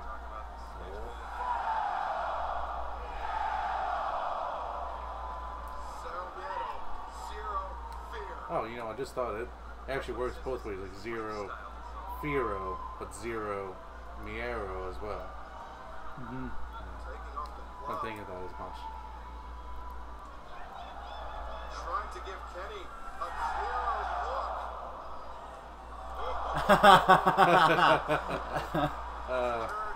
Yeah. And his match is on the way. Yeah. Ooh. Kenny tried to back roll. Penta was right there, waiting with that kick across the ribs. And if Kenny Omega has a weakness, So does he speak English good? it's the street fighting, and that's Pentagon? what Penta's Yeah. gonna try to do to the IWGP. Yeah, not bad. Like I said, I talked to him just to buy the outfits and buy the hat and all, and ask him about the other stuff he was selling, and also afterwards I was congratulating him on his match. But so it's not that much. But I mean, it seems fine. Enough to get by. Yeah. Yeah, I know in Lucha Underground, I think all he speaks is nice. A lot of the Mexican wrestlers speak Spanish only. Yeah. But I mean, I'm sure he can do a lot of English stuff. I know he's done like the Stone Cold podcast before. Him and his brother. So I'm sure they actually know English quite well. That's just not just part of the theming for Lucha Underground. Yeah. I think the only Spanish/Mexican guy to actually only speak English is, other than Conan, of course, is King Cuerno. And with Conan, I think he's from America. So. Yeah. Because that's another thing, is you have like Hispanic people, but they're from America. They mostly just speak English.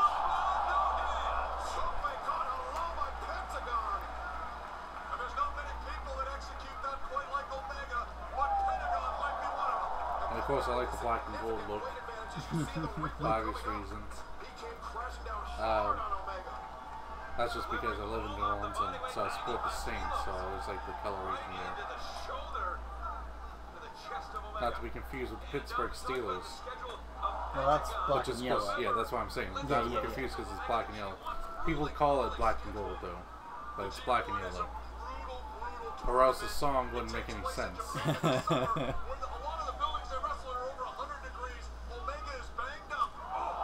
Ooh. Time for some chips. Did you want yours? No. Yeah, I mean when you have Pentagon Jr. and Kenny Omega. Pentagon Jr. is, for me, like the #1 most charismatic wrestler out there. He just oozes personality along with some of his great wrestling matches.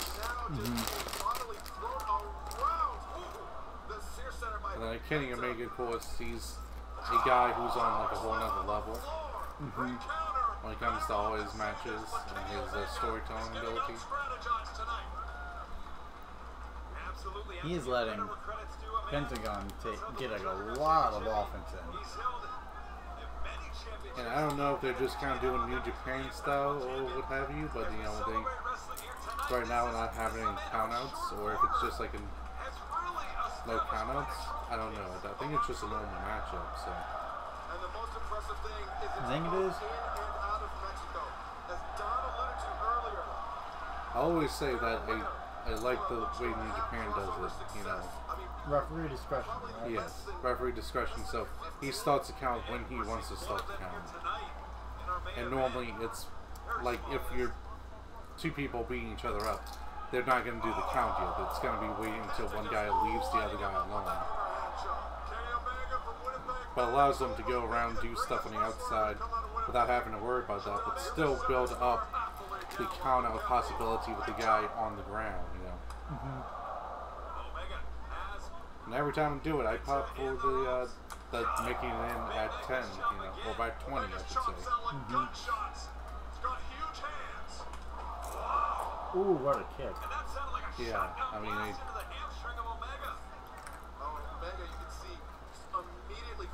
One-winged angel. yeah, see, I mean, that's your psychology there. You know, work the legs. You can't go and hit the one-winged angel.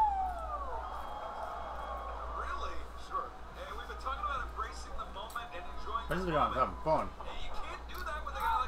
I think there's a lot of guys out there having fun. You can't escape.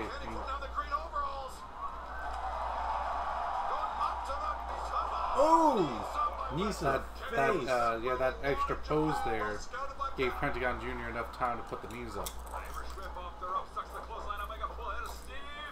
Oh, nice swinging DDT. Yeah. Pentagon to the outside. Now we may end up getting all Rise of the Terminator. And yes, that is what it's called.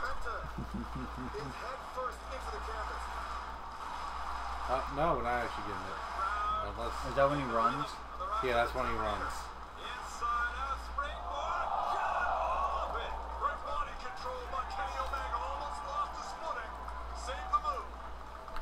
That's one of his top talents is body control. Way up high. You know, he's just really good with that. Penta, as we take another look. Catching his Allowed balance him to as he stay on there descends. for quite a while. That was impressive. Knowing Yeah, the move he very wanted to impressive. go for, and knowing what he had to do to execute it. We saw him crash. Most people would over fall. up close at the top I of the certainly rope. would. That second or so. Dangerous times there for Kenny Omega coming off that top turnbuckle. So Omega now going to the top. Sizing up Penta. A drop kick to the back of the head. Yeah, might have blew that shoulder right out. Just Go to muscling the up shoulder, whatever it to is. the center of the ring. No, most times to the head, but he may have missed that a bit. Back of the head. Cover. Two. That was like a interesting looking. An emphatic no out of the mouth of What is Penta. it?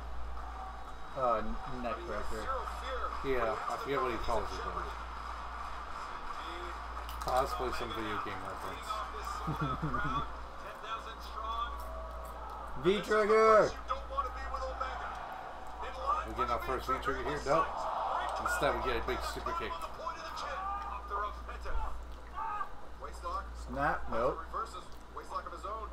German suplex. German Omega. suplex rolled out. Top. Discus Ooh, elbow. discus elbow there. Hits him right on the point of the jaw.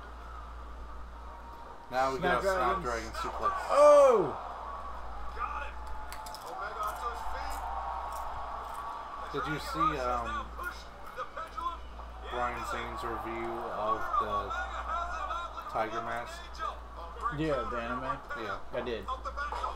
Oh! I felt that that storyline between Kenny Omega and Wakabe sounds like something that would really happen in real life. They going to all the bakeries and eating all the desserts before Wakabe can get there. That cruel Kenny Omega. Heavyweight champion and a man who's really took North America by storm. Makabe is one of the other To say, we're putting Penta in such a Bullet late Club members, company. right? But if you've never Wakabe? seen this guy No, before, no. Oh. real treat here He's tonight. an He's independent on the guy. precipice of defeating one of the Or technically a part of Toguchi Japan. Kenny Omega fan than me, You but can I go with gotta that. say, Yeah. gone ahead on points The right Good now. Guy Alliance. Big Larry Yeah. by Kenny Omega taking Penta down after he missed the foot stop. Now Omega has Penta up on the shoulders. Ooh! Belly driver, held on. Brutal Death Valley driver right there into a pinning position too. That was interesting looking. Yeah, it's not even something that you see a lot of him. And now, I gotta think he's sniffing that V trigger one more time. Like, his move arsenal is probably Pouring unmatched by It's- anyone. massage. It's a lot of moves and it's all done really, really well. Yeah. I don't think there's anyone who has as many of them that would, like you could argue and say, if you're gonna put like a top 5 list, you could probably, V-trigger! Oh, man. Never saw it coming, and that makes it that he could much probably worse. put V trigger to the any cerebral move that he cortex of used Penta. into the top 5 list of, you know, Uh-huh. like no matter whatever it is, like if you didn't say like top 5 Death Valley drivers out there, that would end up going into it, you know. Clutching on for dear life. Penta using that weight advantage to his And then there's a advantage. lot of people, a lot of wrestlers. Slips out the back. Ooh! The hamstring again, the game plan for Penta now. Man, that's sell there too. Double stop. And Omega's head running off the canvas. And then Omega was hung up in the Kenny ropes. Omega's still selling there. She's All 95 of Penta's kilos came crashing down on Kenny Omega's chest. But, as I was trying to say before all this amazing, this is a great match. yeah, it's a really great match so far. Oh, man. But, Kenny is probably one of the few wrestlers who could be like, who could look at a move and be like, okay, I can do that move Wow, and do it well. Really kind of counter there to the Big package, trigger. to that package pile driver. I never saw something like that. He'll try to line it up on the point of the chin if he does that. Look at this. Oh yeah, see that the personality shining through from Pentagon Jr. Big trigger. Like there's a lot of guys who do the, you know, hit me with your best shot thing, but not normally to V triggers. And the other one's gonna be like knee me in the face. Just roll out of the ring, for God's sake. What is he doing? Short stop. A brutal powerful kicker. Another V trigger. Oh, he looks like he's too close to the ropes. Yep.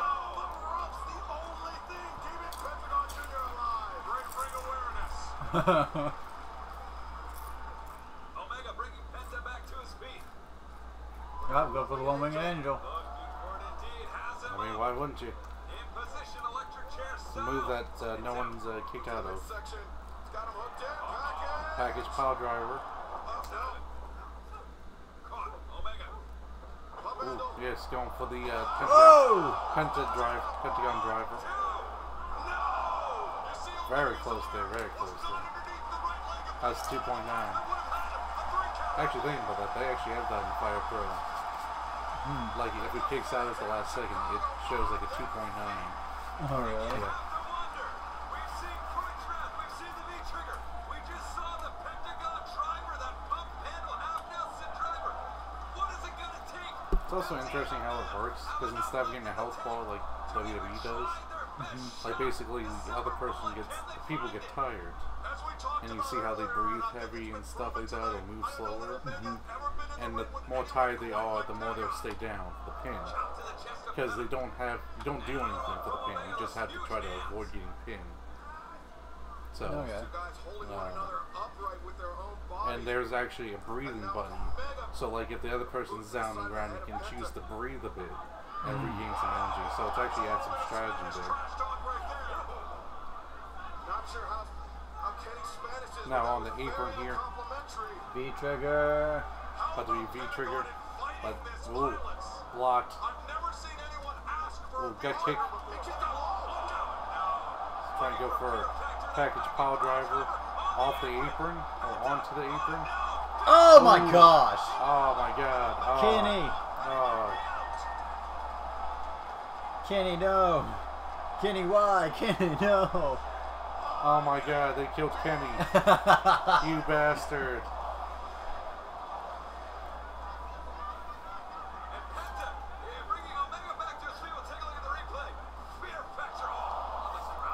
I mean, he looked like he took all of that on his head.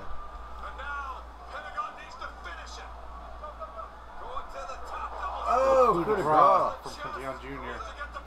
Is that going to give him enough? 1, 2. Almost. Almost. Oh, man.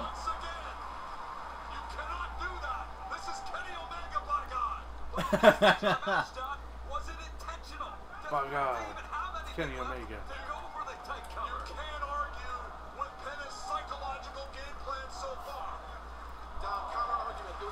I'm sure Kota Ibushi is looking at all these matches and it's like, all the stuff I'm going to have to top in mind. Oh my Pile god! driver from Kenny Omega onto Pentagon Jr. Did he hit that right? Oh! V-trigger. Now looks like he's going to go for the one-winged angel. Nope. Nope. Nope. Nope. One-winged angel getting blocked. Oh, he's about to destroy that arm. How is he going to fight Ishii with a broken arm?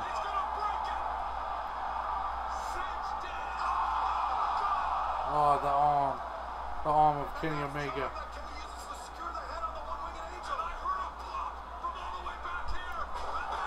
Package pile driver. That's it? On 2. Can Kenny Omega kick out? He kicks out of it. He kicks out of it. Oh, Oh, man. jeez. How does he kick out of it? What is this match? Oh, heck yeah.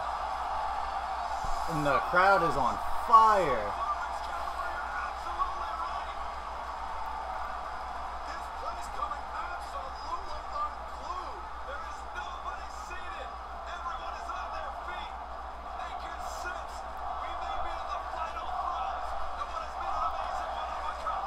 We're all in chance.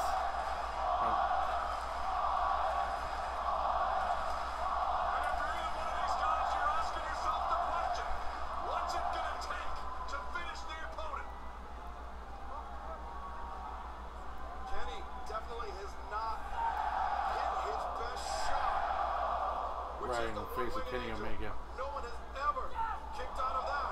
Kenny caught it. Indeed. Whoa. Working that injured arm. Again. This time they're kicked. Oh! A brutal V-trigger there. It's 100 miles an hour from 0 to 100. Reverse Rana. Yeah. Wow, you're not. Kenny Omega, so close, yet so far. Big trigger again. Up to his feet.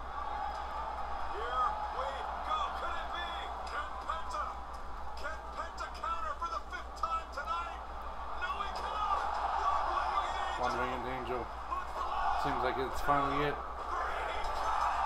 Wow, what a match there.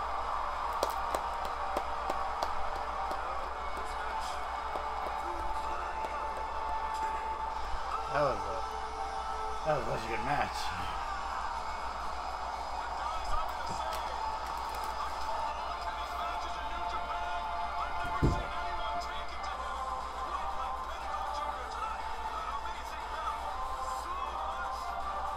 And I think like 90% of these matches are just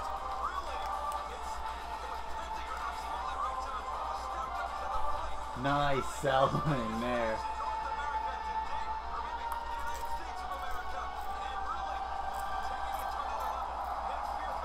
How is this? Is it bad? Is it Tomatonga? Could definitely be. Lights are out. Did the feet go out? I know. We get the crew out here. I can't Because see it doesn't sound like something. Doesn't look like something Ishii would do. Yeah. It's going dark. They need to pay their electric bill. Get some techs out here, please. Can you hear me? Can you hear me? I can't see you. That's actually who I gave my creative character's theme, is Ishii's theme. Really? I guess this is live television, guys. We got to react when the lights come back on.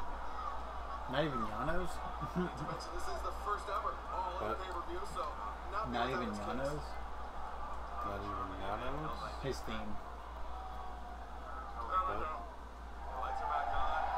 Omega able to move that right arm a little bit. That's a good sign. I thought he'd pop the elbow. And Penta is up again. This is That's not Penta. No, it's not.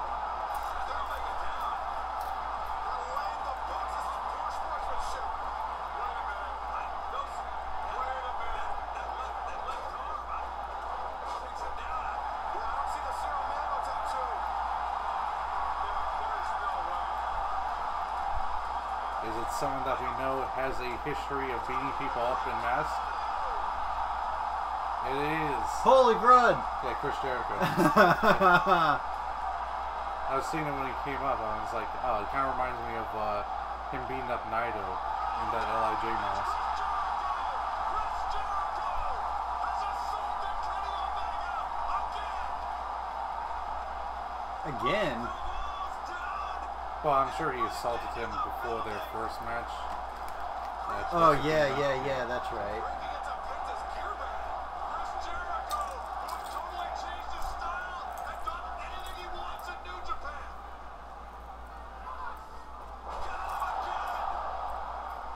Jawbreaker, rocking the world of Omega. And this is the new Chris Jericho. His shirt says Judas. Yeah. What was that? Was like the name of his last album. Oh, okay. So.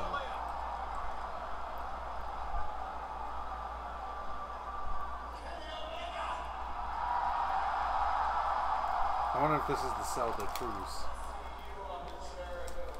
It was. Now I just hope that that streams somehow.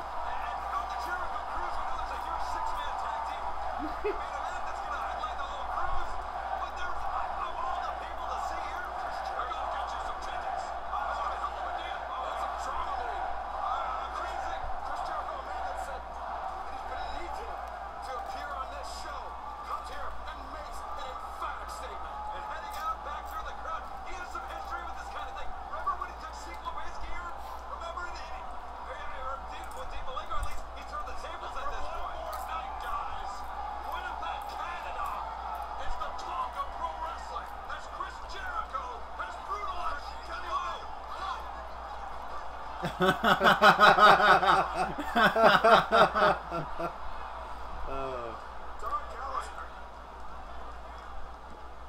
you know that Chris Jericho is not actually from Canada?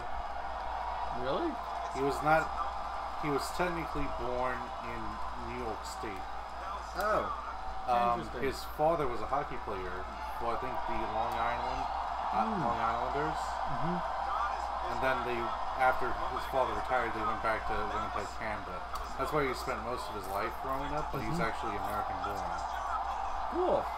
Yeah. And now we get the villains versus the Rainmaker.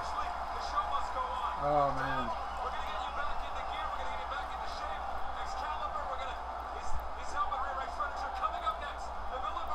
Helping to rearrange furniture. Do you think there's going to be a point where Marty Scurll used the umbrella to block the Rainmaker? What point is that? Ladies and gentlemen, your referee for It's red shoes! No, that's not Red Shoes. It's not red shoes? Oh! That's Tiger another. Hot Buddy. That's another. That's mostly the two big IWGP refs. Okay. Tiger and And Red then Red Shoes. Shoes. Yeah. They're like doing. They're always the ones that's going to be in the last few matches of an event.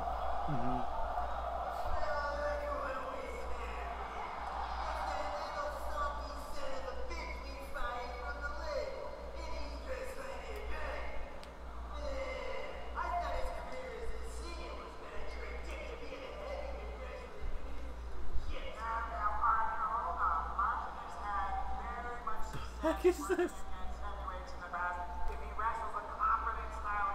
What? What is going on here?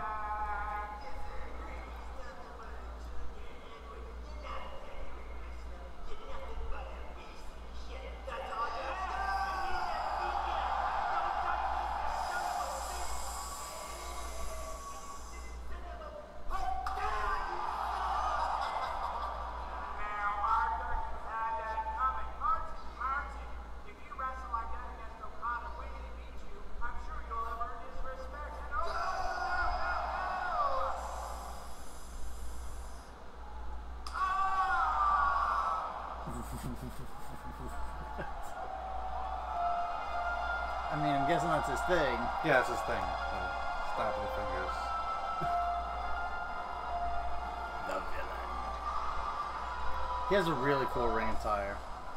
I like his theme song. But it's going on right now.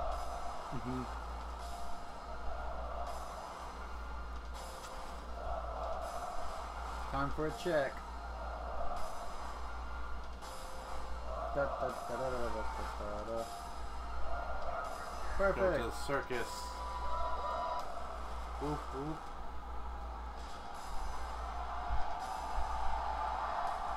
Whoop whoop.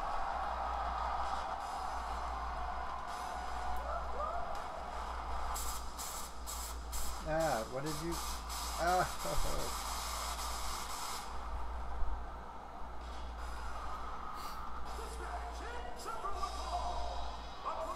I mean, this is definitely something that could be a great match here. I mean, you got Okada, and then I mean, Marty Scurll. He's a good wrestler himself, but I mean, Okada, he's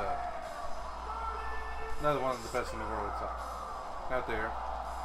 And much like the last match too, Marty Scurll is really great charismatic and really great character, much like Pentagon is. So. Well, Chris Jericho owns an unhealthy amount of wrestler cosplay. Very true. Very true. All in is Jericho.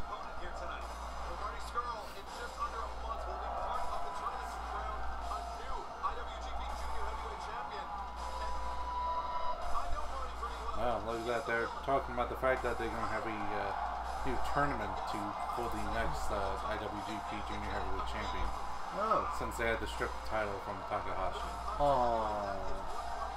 Because of the injury, of course. Yeah. Poor Takahashi. Please don't ever do that again. Leave it to Chris Jericho to make a surprise appearance, and it actually be a surprise. Now we get the Rainmaker. Now this is actually the remix version of this song. It's actually more a fast-paced version, basically.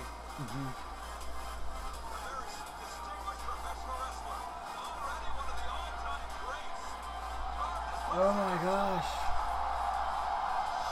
And he goes, and he's not accompanied by a Jeddo, which is kind of an interesting thing. Doesn't even have the balloons. Maybe he's doing better.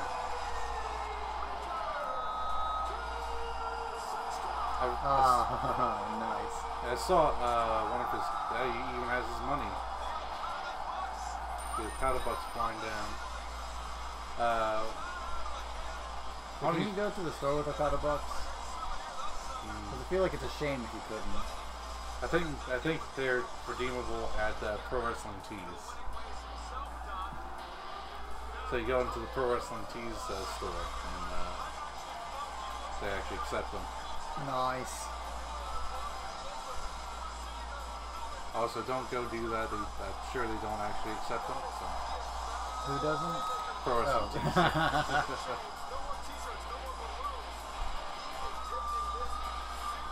There was actually like a clip from, I don't remember what he was really saying. I don't know the full dialogue, but he was like saying like, he's trying to take my balloons away from me. And if I don't have my balloons, then I'm nothing. But he was doing great stuff that was really fun. Like, there was another time when he was talking to the crowd and he was like, you're trying to make me cry, but I'm not going to cry because I'm a big boy.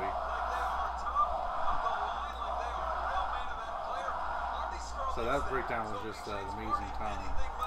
But it's even better to see that he's basically getting back in form. Still using the chaotic No balloons, song. no party.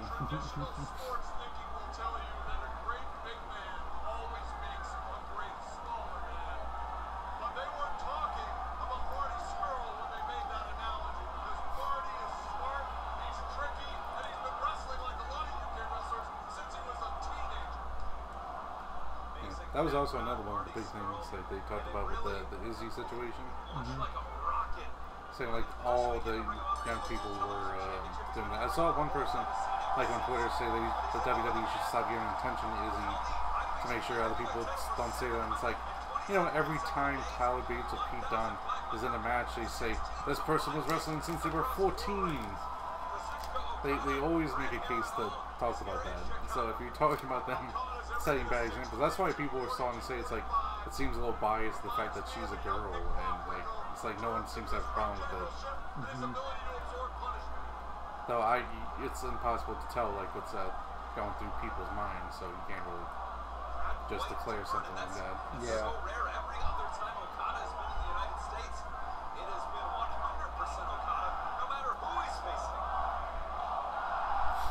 Dueling champs here. Oh wow, Marty's so much smaller than Yeah, Okada. Marty is a kind of small guy. Now Okada's kind of a tall guy, so it balances out. Yeah, one guy who was taller than I thought, Nakamura. He was a pretty tall guy. I remember seeing him at the NXT Live event, and just seeing him there, and it's like, wow, he's a really tall guy. I just kind of think he's kind of just about average height, but it's always difficult to tell with wrestlers, you know? Yeah. Because they're not, most of the time they're not standing next to normal people, Yeah. so it's kind of hard to tell. Like, especially when you think of someone like Jack Swagger, who's a huge guy. DJ, you know, another Small Wrestling Alliance member, he passed by Jack Swagger at a Raw he went to one time. And talk about how tall he is, and you can't really tell because he's next to other tall guys. But it's, yeah. We are in fact going to get the clean break here. That's 2, right?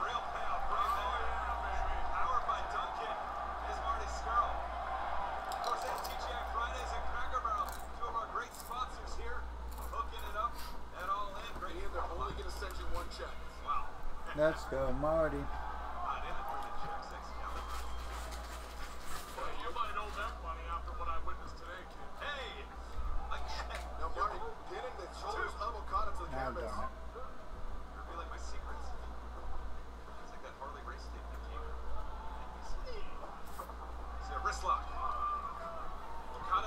Owen went up more to 131. Wow. And Michigan's football versus Penn State, only 82,000. Bama, only at 24,000. Take that, Bama. Auburn's probably just as...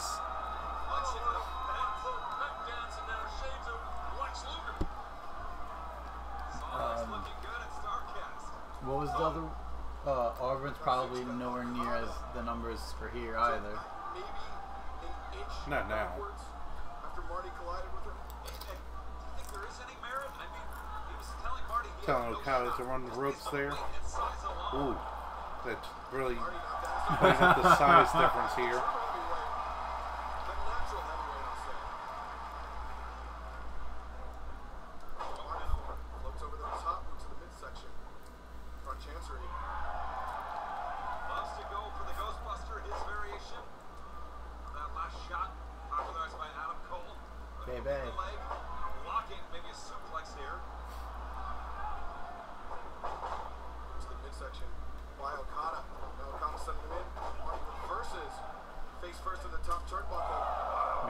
This match has the potential to be like the best when it comes to in-ring psychology. Yeah, don't mess with Hattori, former competitive amateur wrestler. I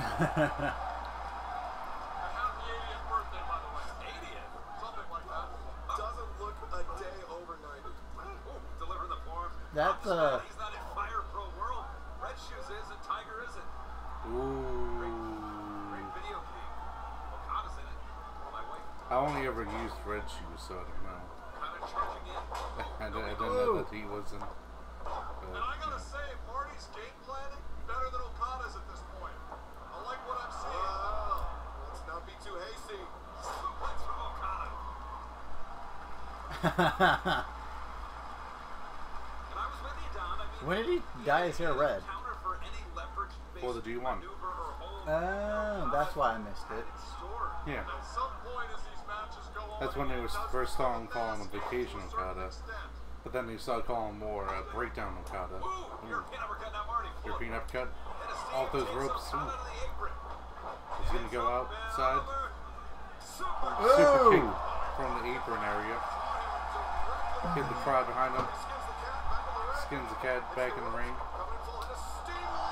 And a torpedo suicida.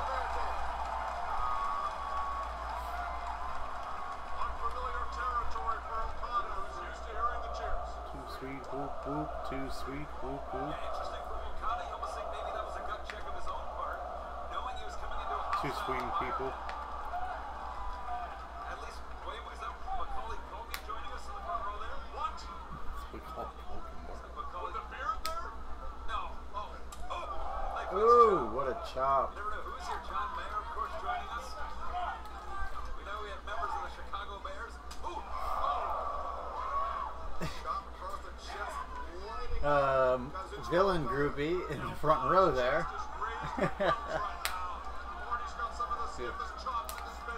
Like I said, though, that's sometimes when you get in Japan, and just like the Kenny matches, especially. It's like Kenny. Into the villain. It happened right around 2014, 2015. I got to experience it firsthand at the 2015 Battle of Los Angeles. He actually came back the next year. You gotta find out who the timekeeper is. Young William The woman? and Trevor Yeah. Lee in the front. Incredible the journey that he and Will Ospreay have had all across I feel the like globe, and racing both of their if games. I mean, Dave Meltzer knows, here with Okada, you know, Ospreay then challenging for the Ring of Honor World Championship. And Scarlett's really found you an might opening like her right when here. she was lighter. And it's the lip But work, the small joint. I don't want to say anything. You know, thinking about it, as far as out of ring announcers, we didn't get the name Santana, the girl from Lucha Underground. I'm surprised I didn't see that because that's actually the girlfriend of Brian Cage. Oh. Yeah, they were dating. I remember some time back they had trouble because Brian actually cheated on her. But Come on, they Brian. got back together. And Don't so do they've that, been, Brian. Yeah, so they've been back for a while now. Uh-huh. So Driving down on the mat, this time a cover. 2. Popping the hips out is Marty Skrull. And Okada's a lot like Bret Hart used to be. He's got a I remember hearing bunch of moves that he does. You know they're hearing about coming, it but on the he's so Soul good, Monster you really podcast. can't do anything about it. And that's And he been was the saying, modus operandi for that 2-year Brian reign. Cage cheated on her with his ex-wife, and he's like, Yeah, I mean, if you are the best you know, in the his world ex-wife at better be really hot to justify that. It's almost impossible to counter. And So many competitors fell at the hands of the Rainmaker. I mean, even the dropkick, something as simple as a dropkick, Okada executes better than anybody else. Oh, what a With all DDT. due respect to Jake Roberts, that DDT looked pretty darn He just high-fiving the crowd. And look At least that one guy. Does in that the crowd. dude kind of look like, doesn't matter what point of the match. did he kind of look like Finn Balor a bit at a quick glance? No. Just me then? Yeah, that's you. Okay. Marty clutching the neck on the outside after he was I guess if Kevin Owens really did want to get fired, that would be his best bet. Just show up at the front row of All In. not sure if that top knot They'd, cushion the they'd blow. probably fire him after that. follow him outside. It's Okada bringing Skrull Crazy into thing, the huh? ring. The whole. But that's actually his pro wrestling tease is up now. Yeah, I heard the about Kevin that. Steen, yeah. That's where the weight advantage comes in. So that's a really great His mass telling of that story. You know, good extra effort.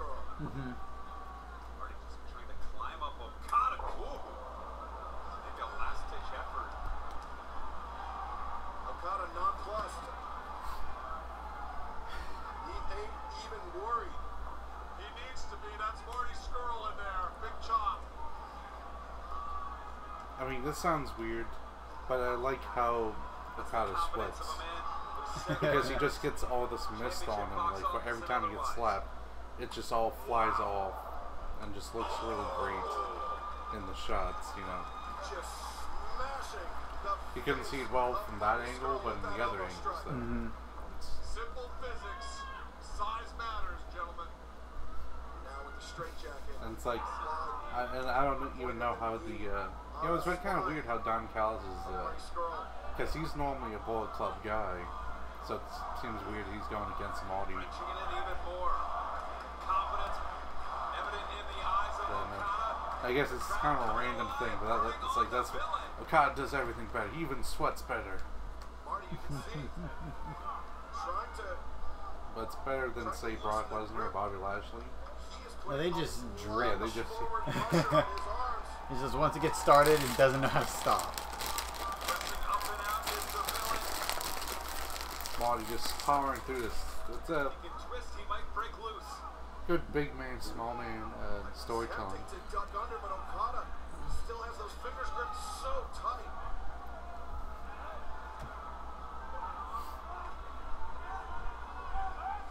Oh, man. Tiger with a close eye on it. You know, Marty's just trying to power through. Feeding off the energy here. Trying to get the crowd behind him. Yeah. It's a test of strength, but it's a test of wills. Oh! And Marty, Another interesting thing in Fire Trying to Pro, reverse it. you have taunts. One of the taunts you can have is a clap, and if you're a crowd favorite, the crowd will clap with you. Nice. Yeah. and now Marty needs to try to find a way to What else capitalize. was it in Not neck at all. So, from what you've encountered so far in the game, what do you think of it? I enjoy it so far. Nice. Meticulously zeroing in on the vertebrae and on the back of the head. Okada charging into the corner. Marty hits him with an uppercut. Staggers him back. Off the ropes. Big kick. Rocks the world. Of Marty Skrull off the ropes. 52 fake out. Takes out Okada. A fake out kick there, and a slip kick up the knee. You're not going to win a striking war, but you can take out Oh, the knee. another thing they have in Fire Pro I was thinking of. They actually have a strike exchange. Okada's mobility. Like you can end up, I don't know if it's randomly or if whatever happens with it, but you can get into a point where your character and the opponent character will exchange strikes back and forth. like they do on New Japan, you know. Mm-hmm. You just sit back on that cover a little And bit. then you just go for it. Yeah. Hattori, notorious for a slow count, Ian. What? Are you saying there's some sort of the fixes in here, or? No, I'm just saying he counts slow for everybody. Oh, well, okay. I can live with that. The contrast to what we saw earlier from Earl Hebner. Notorious The announce team is really entertaining. Yeah. Marty needs to capitalize. I don't know what he's waiting for. maybe trying to catch his wind just enough. Catch his wind or maybe Man, the crowd has been like on fire since the beginning. You got 10,000 people yelling your name. Cut him some slack. Oh, double underhook. New move he calls the graduation. He won on the UK tour with Ring of Honor with that move. It will not see the light of day here as Okada connects with the back elbow. Back elbow taking Marty off his feet. Okada creates some distance. Now closes the distance with a diving back elbow. With Marty stuck up in the corner. Oh! Popping Marty out. Nice. Classic Okada. 2 and kick out. Oops. Bollocks. Oh, I just thought about it. You have Seth Rollins in the top 10. But again, he's such Oh, a yeah. Yeah, so you got someone. I've got one. You got one. I got a lot of other people. You got most. Well, to be fair, he doesn't jump quite as high as he usually does on Marty. I think it is crazy. Like with when we were saying the other champions, Wriggles through. like Austin Aries is like 25th. Marty got those ankles across the shoulders. I think Boots on the Pentagon's midsection for his 30th. shoulders. Uppercut. Lovely uppercut. Ooh, Another fake and out. a The fake second out. by Okada. Ooh! Big boot. What a boot! Oh, close on, but Kata's still up there. Now bigger, And a huge uppercut. big uppercut there. Oh, brainbuster! Brainbuster. Not really being sold 100% by Okada, I mean, but no, he got up and he definitely looked dazed. yeah, okay. Yeah, see, He's selling. that's kind of the thing. Like he's just momentum-wise, he gets put up. Yeah. Yeah, it's Major trouble. And Marty needs to capitalize. Desperately. Yeah, everyone thinks that Marty's the Bullet Club member not winning. Marty with a nominal advantage. He needs yeah. to make That that I mean, just makes sense, man. If you're gonna lose, Yeah. it's difficult to To at least a knee. not have Okada go over in Trying this to situation. regroup, recalculate. See whatever they have left in the tank. What's his finisher? Marty bringing Okada up to his feet Marty? by the hair. The crossface chicken wing. Pile driver. Wasting time. Wasting time. But throwing up a sign there. Ooh, and that cost them that His weight to his advantage. the He's too getting sweet low. sign there that Making cost them Marty work there. to hoist him up. Tweak the back there. Something. The lower lumbar down. And now with the whole back injury and stuff, it's gonna be difficult for him to even do it, even if he didn't wait. Trying to get the crowd behind him, get that adrenaline pump, but it doesn't even matter. Oh! What a nice little variation of a neck breaker. He does count pretty slow. Yeah, Air raid crash there. the air raid crashed right onto the leg there. So That was a nice looking move. Okada rolling to the outside. Oh, crud. not the championship belt. He's moving slow. It's fine. Everything's okay. It's safe. So this is ill-advised. Here we go. He is giving Marty Kind of going up to the top rope. Ooh, Oh! European uppercut. Didn't get it all in there because of the All in. yeah, because of the height difference. Room on the inside here. Marty skirl. Even more storytelling. With a forearm. Marty hanging on. Even though New Japan doesn't do that sort of stuff like everyone says. Cut But bait. Looking for whatever he was had in mind. all those people who never watched New Japan before. Marty Skull just hanging on there. He's really showing that fighting spirit in there. Going for that super plug. And I really go back to that second guy who was like saying, it's like, hey, if you fight like that against Okada when you lose, it kind of feels like that, you know? He will not be deterred. But now he's holding on there. He's holding on. It's as they say with Hiroki Goto, that samurai spirit. Mm-hmm. It's a great point, Excalibur, and he may be looking to throw that weight around right now. It is a little weird that they just kind of go, like, they're just talking to the announcers. It's like, that's a great point there, Excalibur.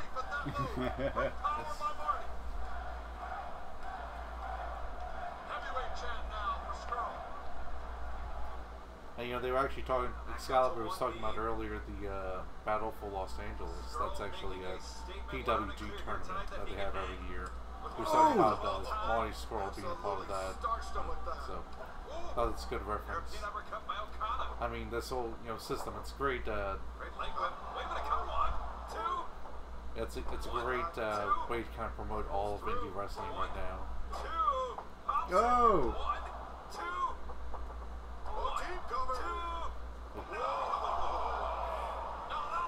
A great pinning combination sequence. He tried Oh! for a great snap powerbomb. Adrenaline pumping has allowed him to overcome the injury to the lower back in order to get that sequence in, to hold that power bomb in. Yeah, man, these guys are. It's like a. Like every single match so far. So is there only one more match left, or is there a couple more that hasn't happened yet? The only one I can remember is the six-man tag match. Yeah, is that the only one left? That's as much as I know. Ooh. Oh! Big John Woo drop kick there. He's going to the top, to the top, going to the top. What?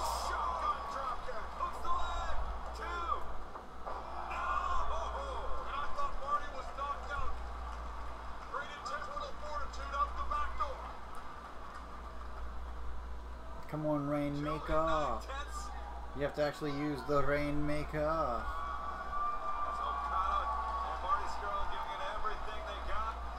So, which faction is Tai Chi's in?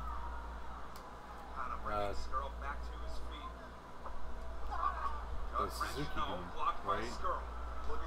Oh. Yeah, the singer. Mm-hmm. Yeah, Suzuki Gun. Okay.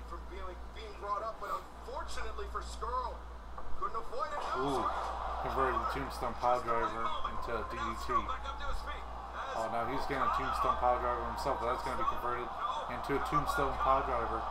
Boom.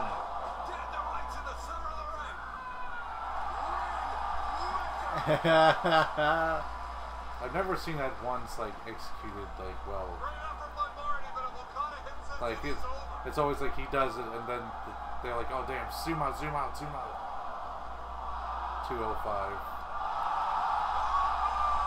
That was a taunt from one of the Being the Elite upsets.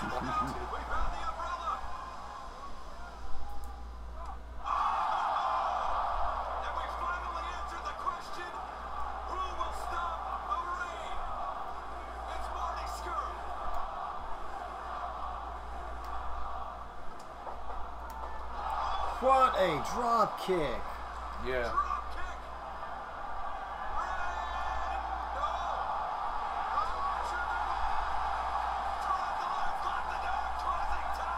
No way. See? What did I tell you? I don't think I said it on camera, but I said... Is that called the umbrella? Well, no. It was what I said last week about the Rainmaker being converted into a cross-face chicken wing. Ah, yeah. Yes, I called it. Yay.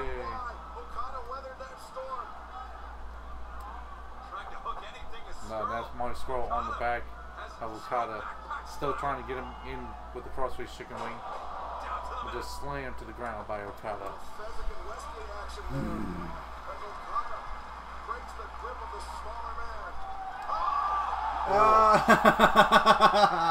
That was nice. Like a movie villain. There's no way he's gonna tap.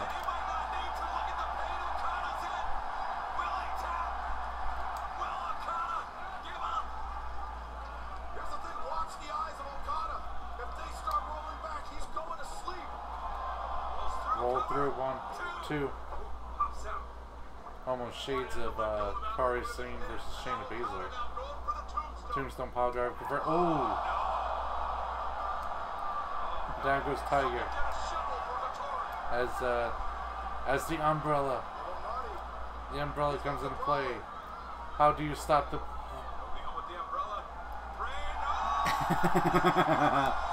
So we got both of my predictions.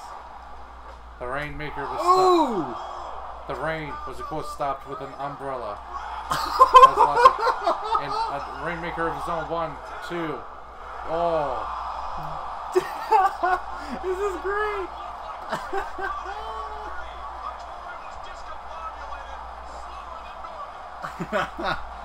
Oh, that's so great.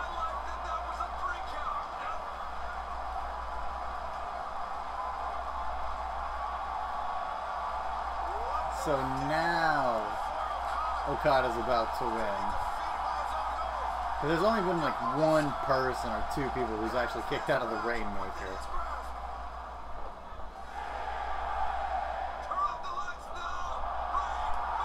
There it is. Oh!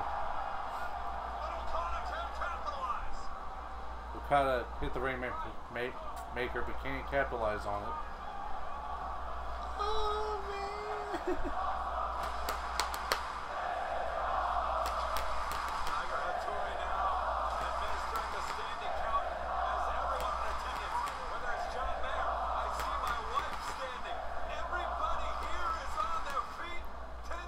Going for another Rainmaker.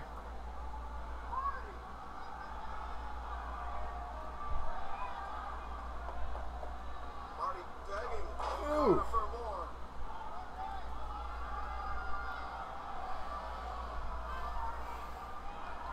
I feel like this is what match has been going on the longest. But, oh, it's so good. Yeah.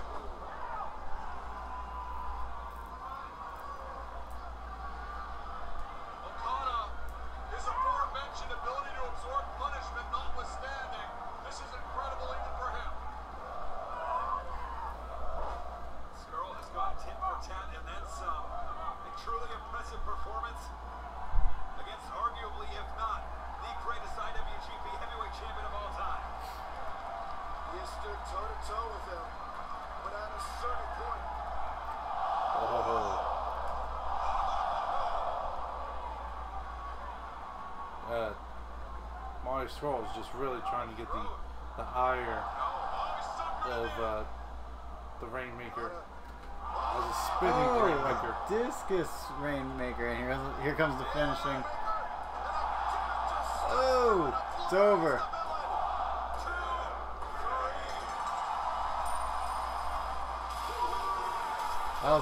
That was awesome. Yeah. Great finish to the match as well.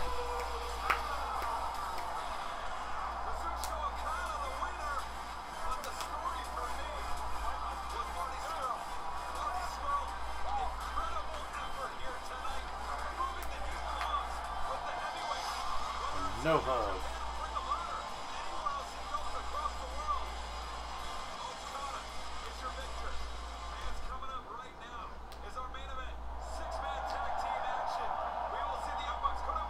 Someone might die to them.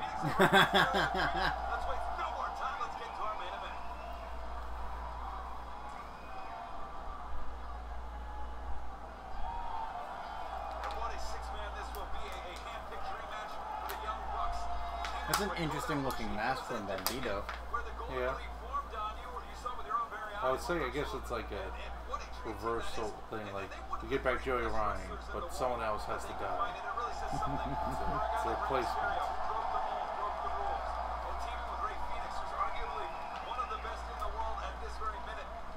One of the greatest things that I got to see Kota Ibushi in was the Cruiserweight Classic. His matches with Brian Kendrick and Did he get hydraulics out?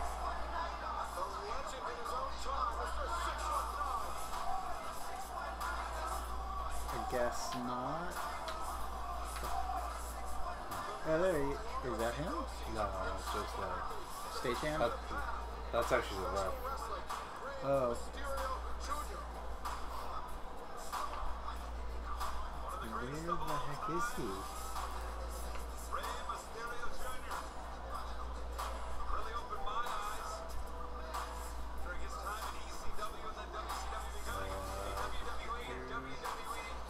Did they play his music too early? Maybe. I don't know. Kota Ibushi, you know, he had some great matches in G1. Great stuff. I once seen him back in his comedy matches days where he attacked someone by driving a bicycle into him. Like they were in the corner and he rode his bicycle into them. There we go. There's Phoenix. I guess that's with his AAA Grand Championship. There's Bandito. Bandito. The crud is Rey Mysterio. And that's actually a cover mask for Bandito. You can see he actually has a mask underneath that.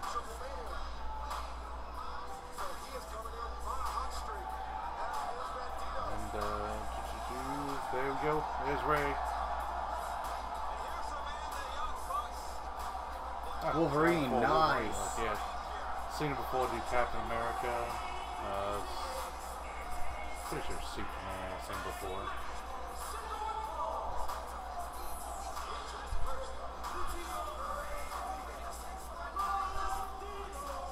So this has been going on as long, if not a little bit longer, than a WWE match. But yeah, or pay-per-view. Yes. And I'm still like super hyped for what's coming next because every single match was amazing. Yeah. That's an amazing guitar solo. That's the new Young Bucks theme. They just recently debuted that. You see that in the little video thing where his arm was pulsing? Super kick party. It kind of reminds me of the Power Rangers. Sounds like Power Rangers, yeah. And we got the pyro. Yay, pyro. And we got the matching colors going on with the gold and blue and white.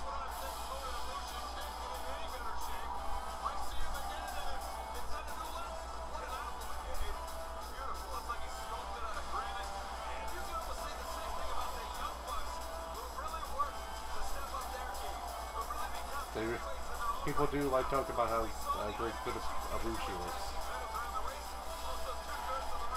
I think when Jack the Jobber was talking about his match versus Sonata, he was talking about like how it was two gorgeous, gorgeous men. That's their IGP Heavyweight Tag Team Championship. It must be. I know they have mini championships right now. That's probably. They have there's a 3-man tag team champion with Marty Scurll. A 3-man with Cody. No, they don't have the one with Marty anymore because they recently lost it. But they still have the one with Cody.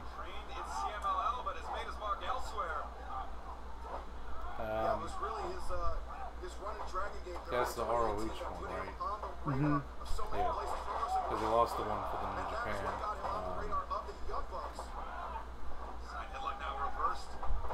Interestingly enough, Bandito's mask underneath is basically the same shape as his first mask. Just a different color, so I don't know why he bothered wearing the first mask. Okay, that was impressive as heck. Yeah, very impressive stuff there. Very athletic. And I'm guessing his, because now that I'm thinking about it, his mask looks like a bandana. Yeah. So it was setting up for that, you know. Yeah. So that's what it must. His name. That must be what his name is. Well, Bandito is kind of a common term for like a thief or criminal who would wear a bandana. Gotcha. type. So it's kind of going for that. Tagged himself in. It's well, it's basically bandit, you know. It's like Yeah. a Spanish word for it.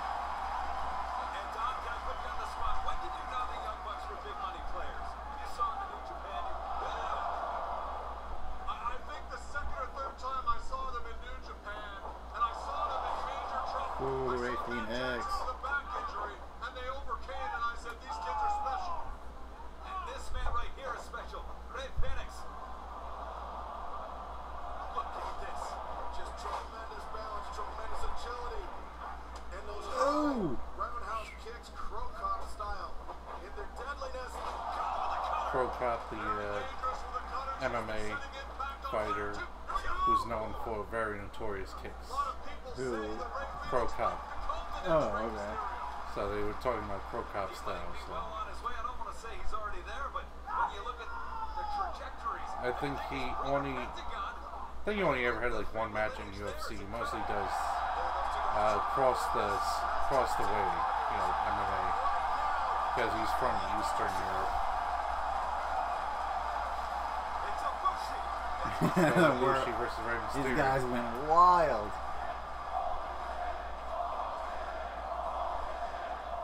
Two of the most innovative professional wrestlers of all time. Meeting for the first time ever in a professional wrestling ring. Step up Hurricanrana by Mysterio. Pete Lasso comes back. Ibushi catches on the shoulders. Indeed, out of it is Mysterio. Into the ropes, rolls back, rolls through. Under the jaw and took his feet out from under him. Nobody home, but now it's Mysterio back on his feet with Ibushi. Ibushi is the striking, competitive kickboxer. Many years ago, he hasn't forgotten it. And I would be remiss if I did not mention that Rey Mysterio, in the best shape he's been in probably 15 years. You know, it's I almost forgotten that was supposed to get in our reactions. It's a really great match going on here. Yeah, Bridget. Oh! Kota Nice Ibushi, kick. Kota Ibushi doing Kota Ibushi things, and Rey Mysterio doing Rey Mysterio things. Yeah. It's basically self-explanatory if you ever seen one of their matches. So which one has the deep sideburns again? Is that one Nick or Matt? I don't know. Dang it. I think it's Matt. Yes, I got it Matt right. Jackson. Body control by Deep Mysterio. sideburns is Matt Jackson. Instead of getting dumped over the Ooh! What a super kick. The distance made up in that, you know. Woo! Oh, Ray Phoenix is just so smooth. Well, all these guys are so smooth. What am I talking about? There is not a single... Oh, nice. It's like silk getting into a fight with velvet. That's how smooth it is. I love the fact... Ooh.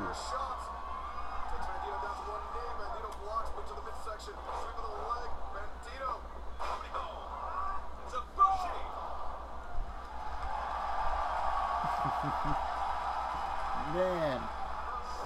Oh! Yeah. Knees into the... Oh, man. Melissa Bliss should bring that back. I haven't seen him do that in a while. Yes. But she needs to learn how to do it as impressive as Kota. You know, thinking of his little, like, raised, Double Pele kick. like his pumping up the crowd.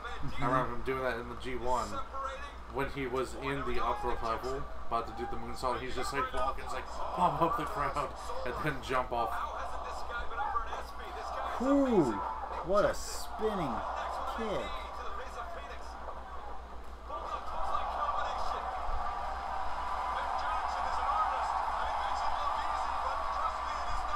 Yeah, they say Nick Jackson has the best hot tag in the industry.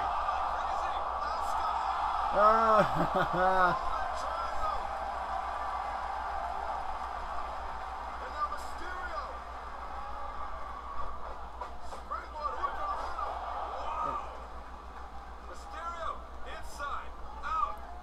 This is wow. What a springboard from Rey Mysterio. Gigantic kick out by Rey Mysterio. Dang it. And it's Phoenix this time. Calling for the roar of the approval of the crowd. Whoa. What a great move from Phoenix. How many rotations did he get? Lots of them.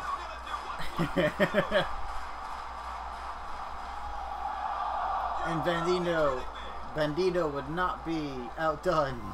Bandito, Rey Phoenix, Rey Mysterio. I like how when they get in these lucha matches where they end up taking out their own members as well. Yeah. Three members of the Golden Elite. Man. It's Bandito and Nick Jackson. And the rampage. Now they're all separated into their own groups here. What the heck is Matt about to do? Oh, I don't know.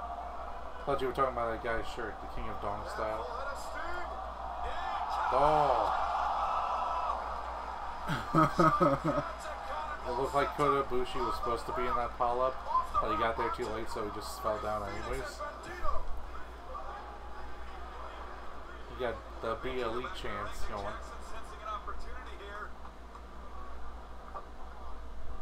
Tags in. This is where the Bucks are so dangerous. Now we're going for the Meltzer driver or the Oh! powerbomb roundhouse kick corner thing. Like a buckle bomb. The buckle bomb with the roundhouse kick. That cannot be safe. Ooh. 2.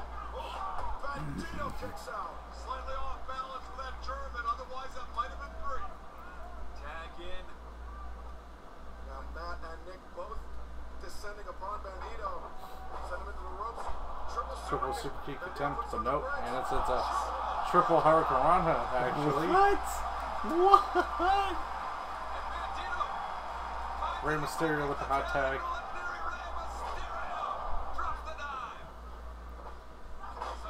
Oh, sunset flip.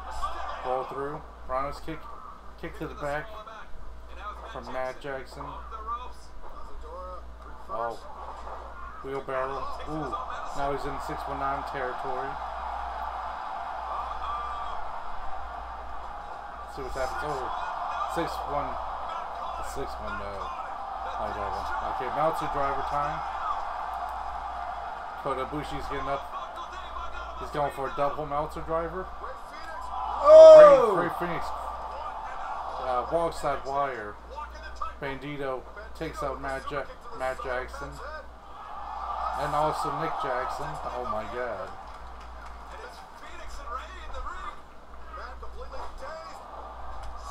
Super kick. That'll keep him still for the 619. Oh, a rolling Canadian destroyer What is this? into a Oh reverse my flop. gosh.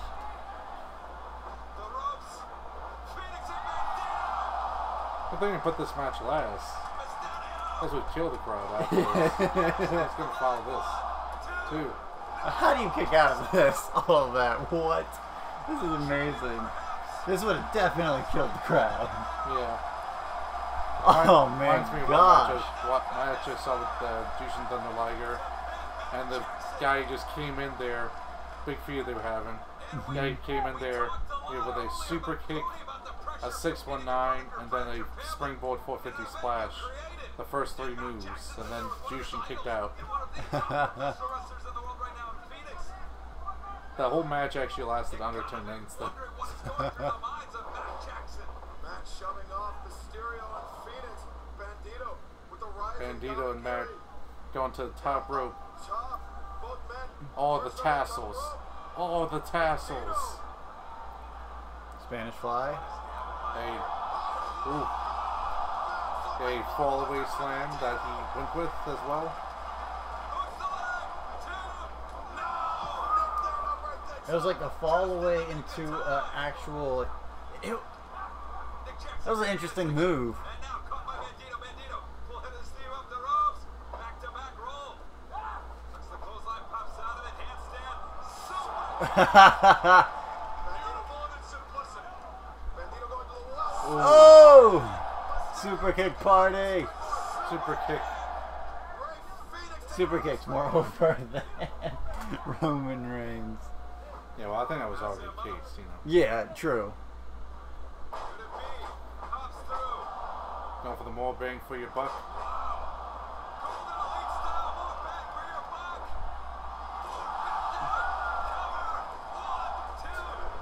Cover. 1, 2. Nick Whoa. was trying to get the cover there, but Matt had to been like, no, I'm a legal man. And it's like, well, who could ever keep up with that? Meltzer driver. 2, 3. That was awesome. Yeah, it's pretty awesome there.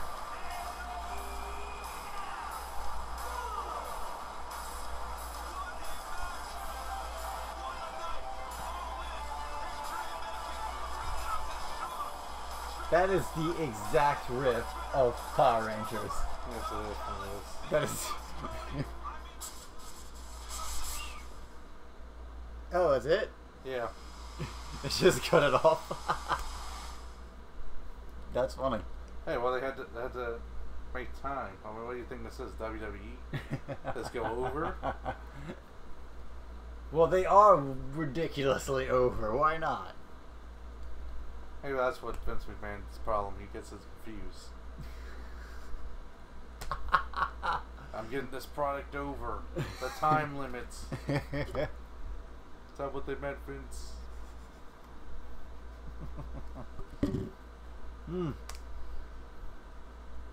That was an awesome show.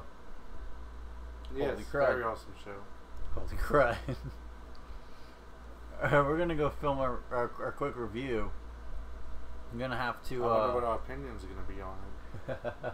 Will it be positive? We'll see. Who knows? Oh, man. I think DJ missed out. Yeah. He just had to go to Alabama. For the 5th time this summer. I know, right? Yeah, that's not even hyperbole. I think it's like the 5th time this Oh summer. my gosh. DJ, you should have spent the time with us.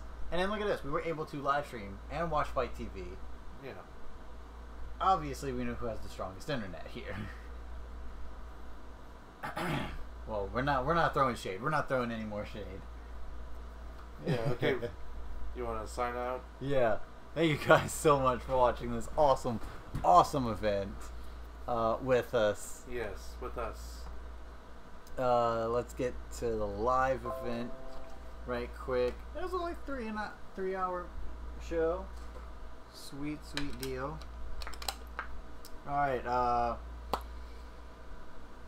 please give us a like on the video if you liked what you saw and if you liked our reactions through the whole thing. I know there's a couple slow spots because we were just so invested into the show.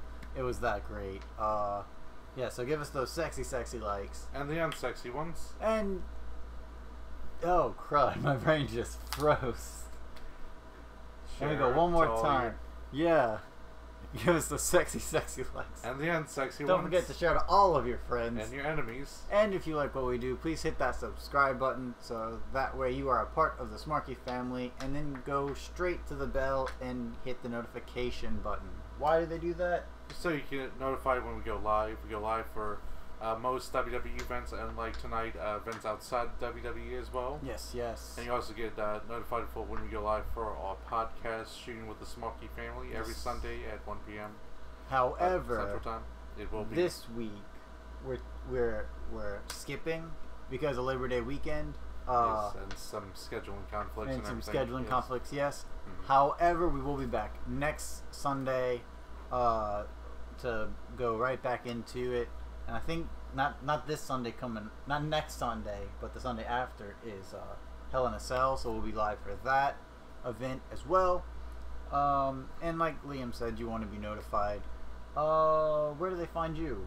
You can find me on Twitter at Liam_SWA. And you can also find me on Twitter at Issa J? Yes, Oh my Issa J. gosh, Issa J _STP. Oh, Yeah. I just that main event took it all out of me, man. It was so good. You had to forget a lot of things to remember exactly what happened. Exactly. Oh, dang. And then all of our videos that have been delayed will be in a huge influx on you tomorrow because of a lot of things. I ended up getting a new job, so that's why a lot of stuff had to get pushed back. Other than that, we will see you for our Was It Worth It review of All In. But just a quick, I mean, we'll probably say this on our review as well. Quick snippet. Was this a game changer for pro wrestling as a whole? It's difficult to tell just from tonight. You Yeah. have to see in the future how it goes. Okay. I would have to agree with you. Yeah. Alright, guys. Thanks again so much for watching, and until next time, it will be awesome. Bye. Don't forget your thing. What thing? Oh, is it this thing? Yeah. Yeah.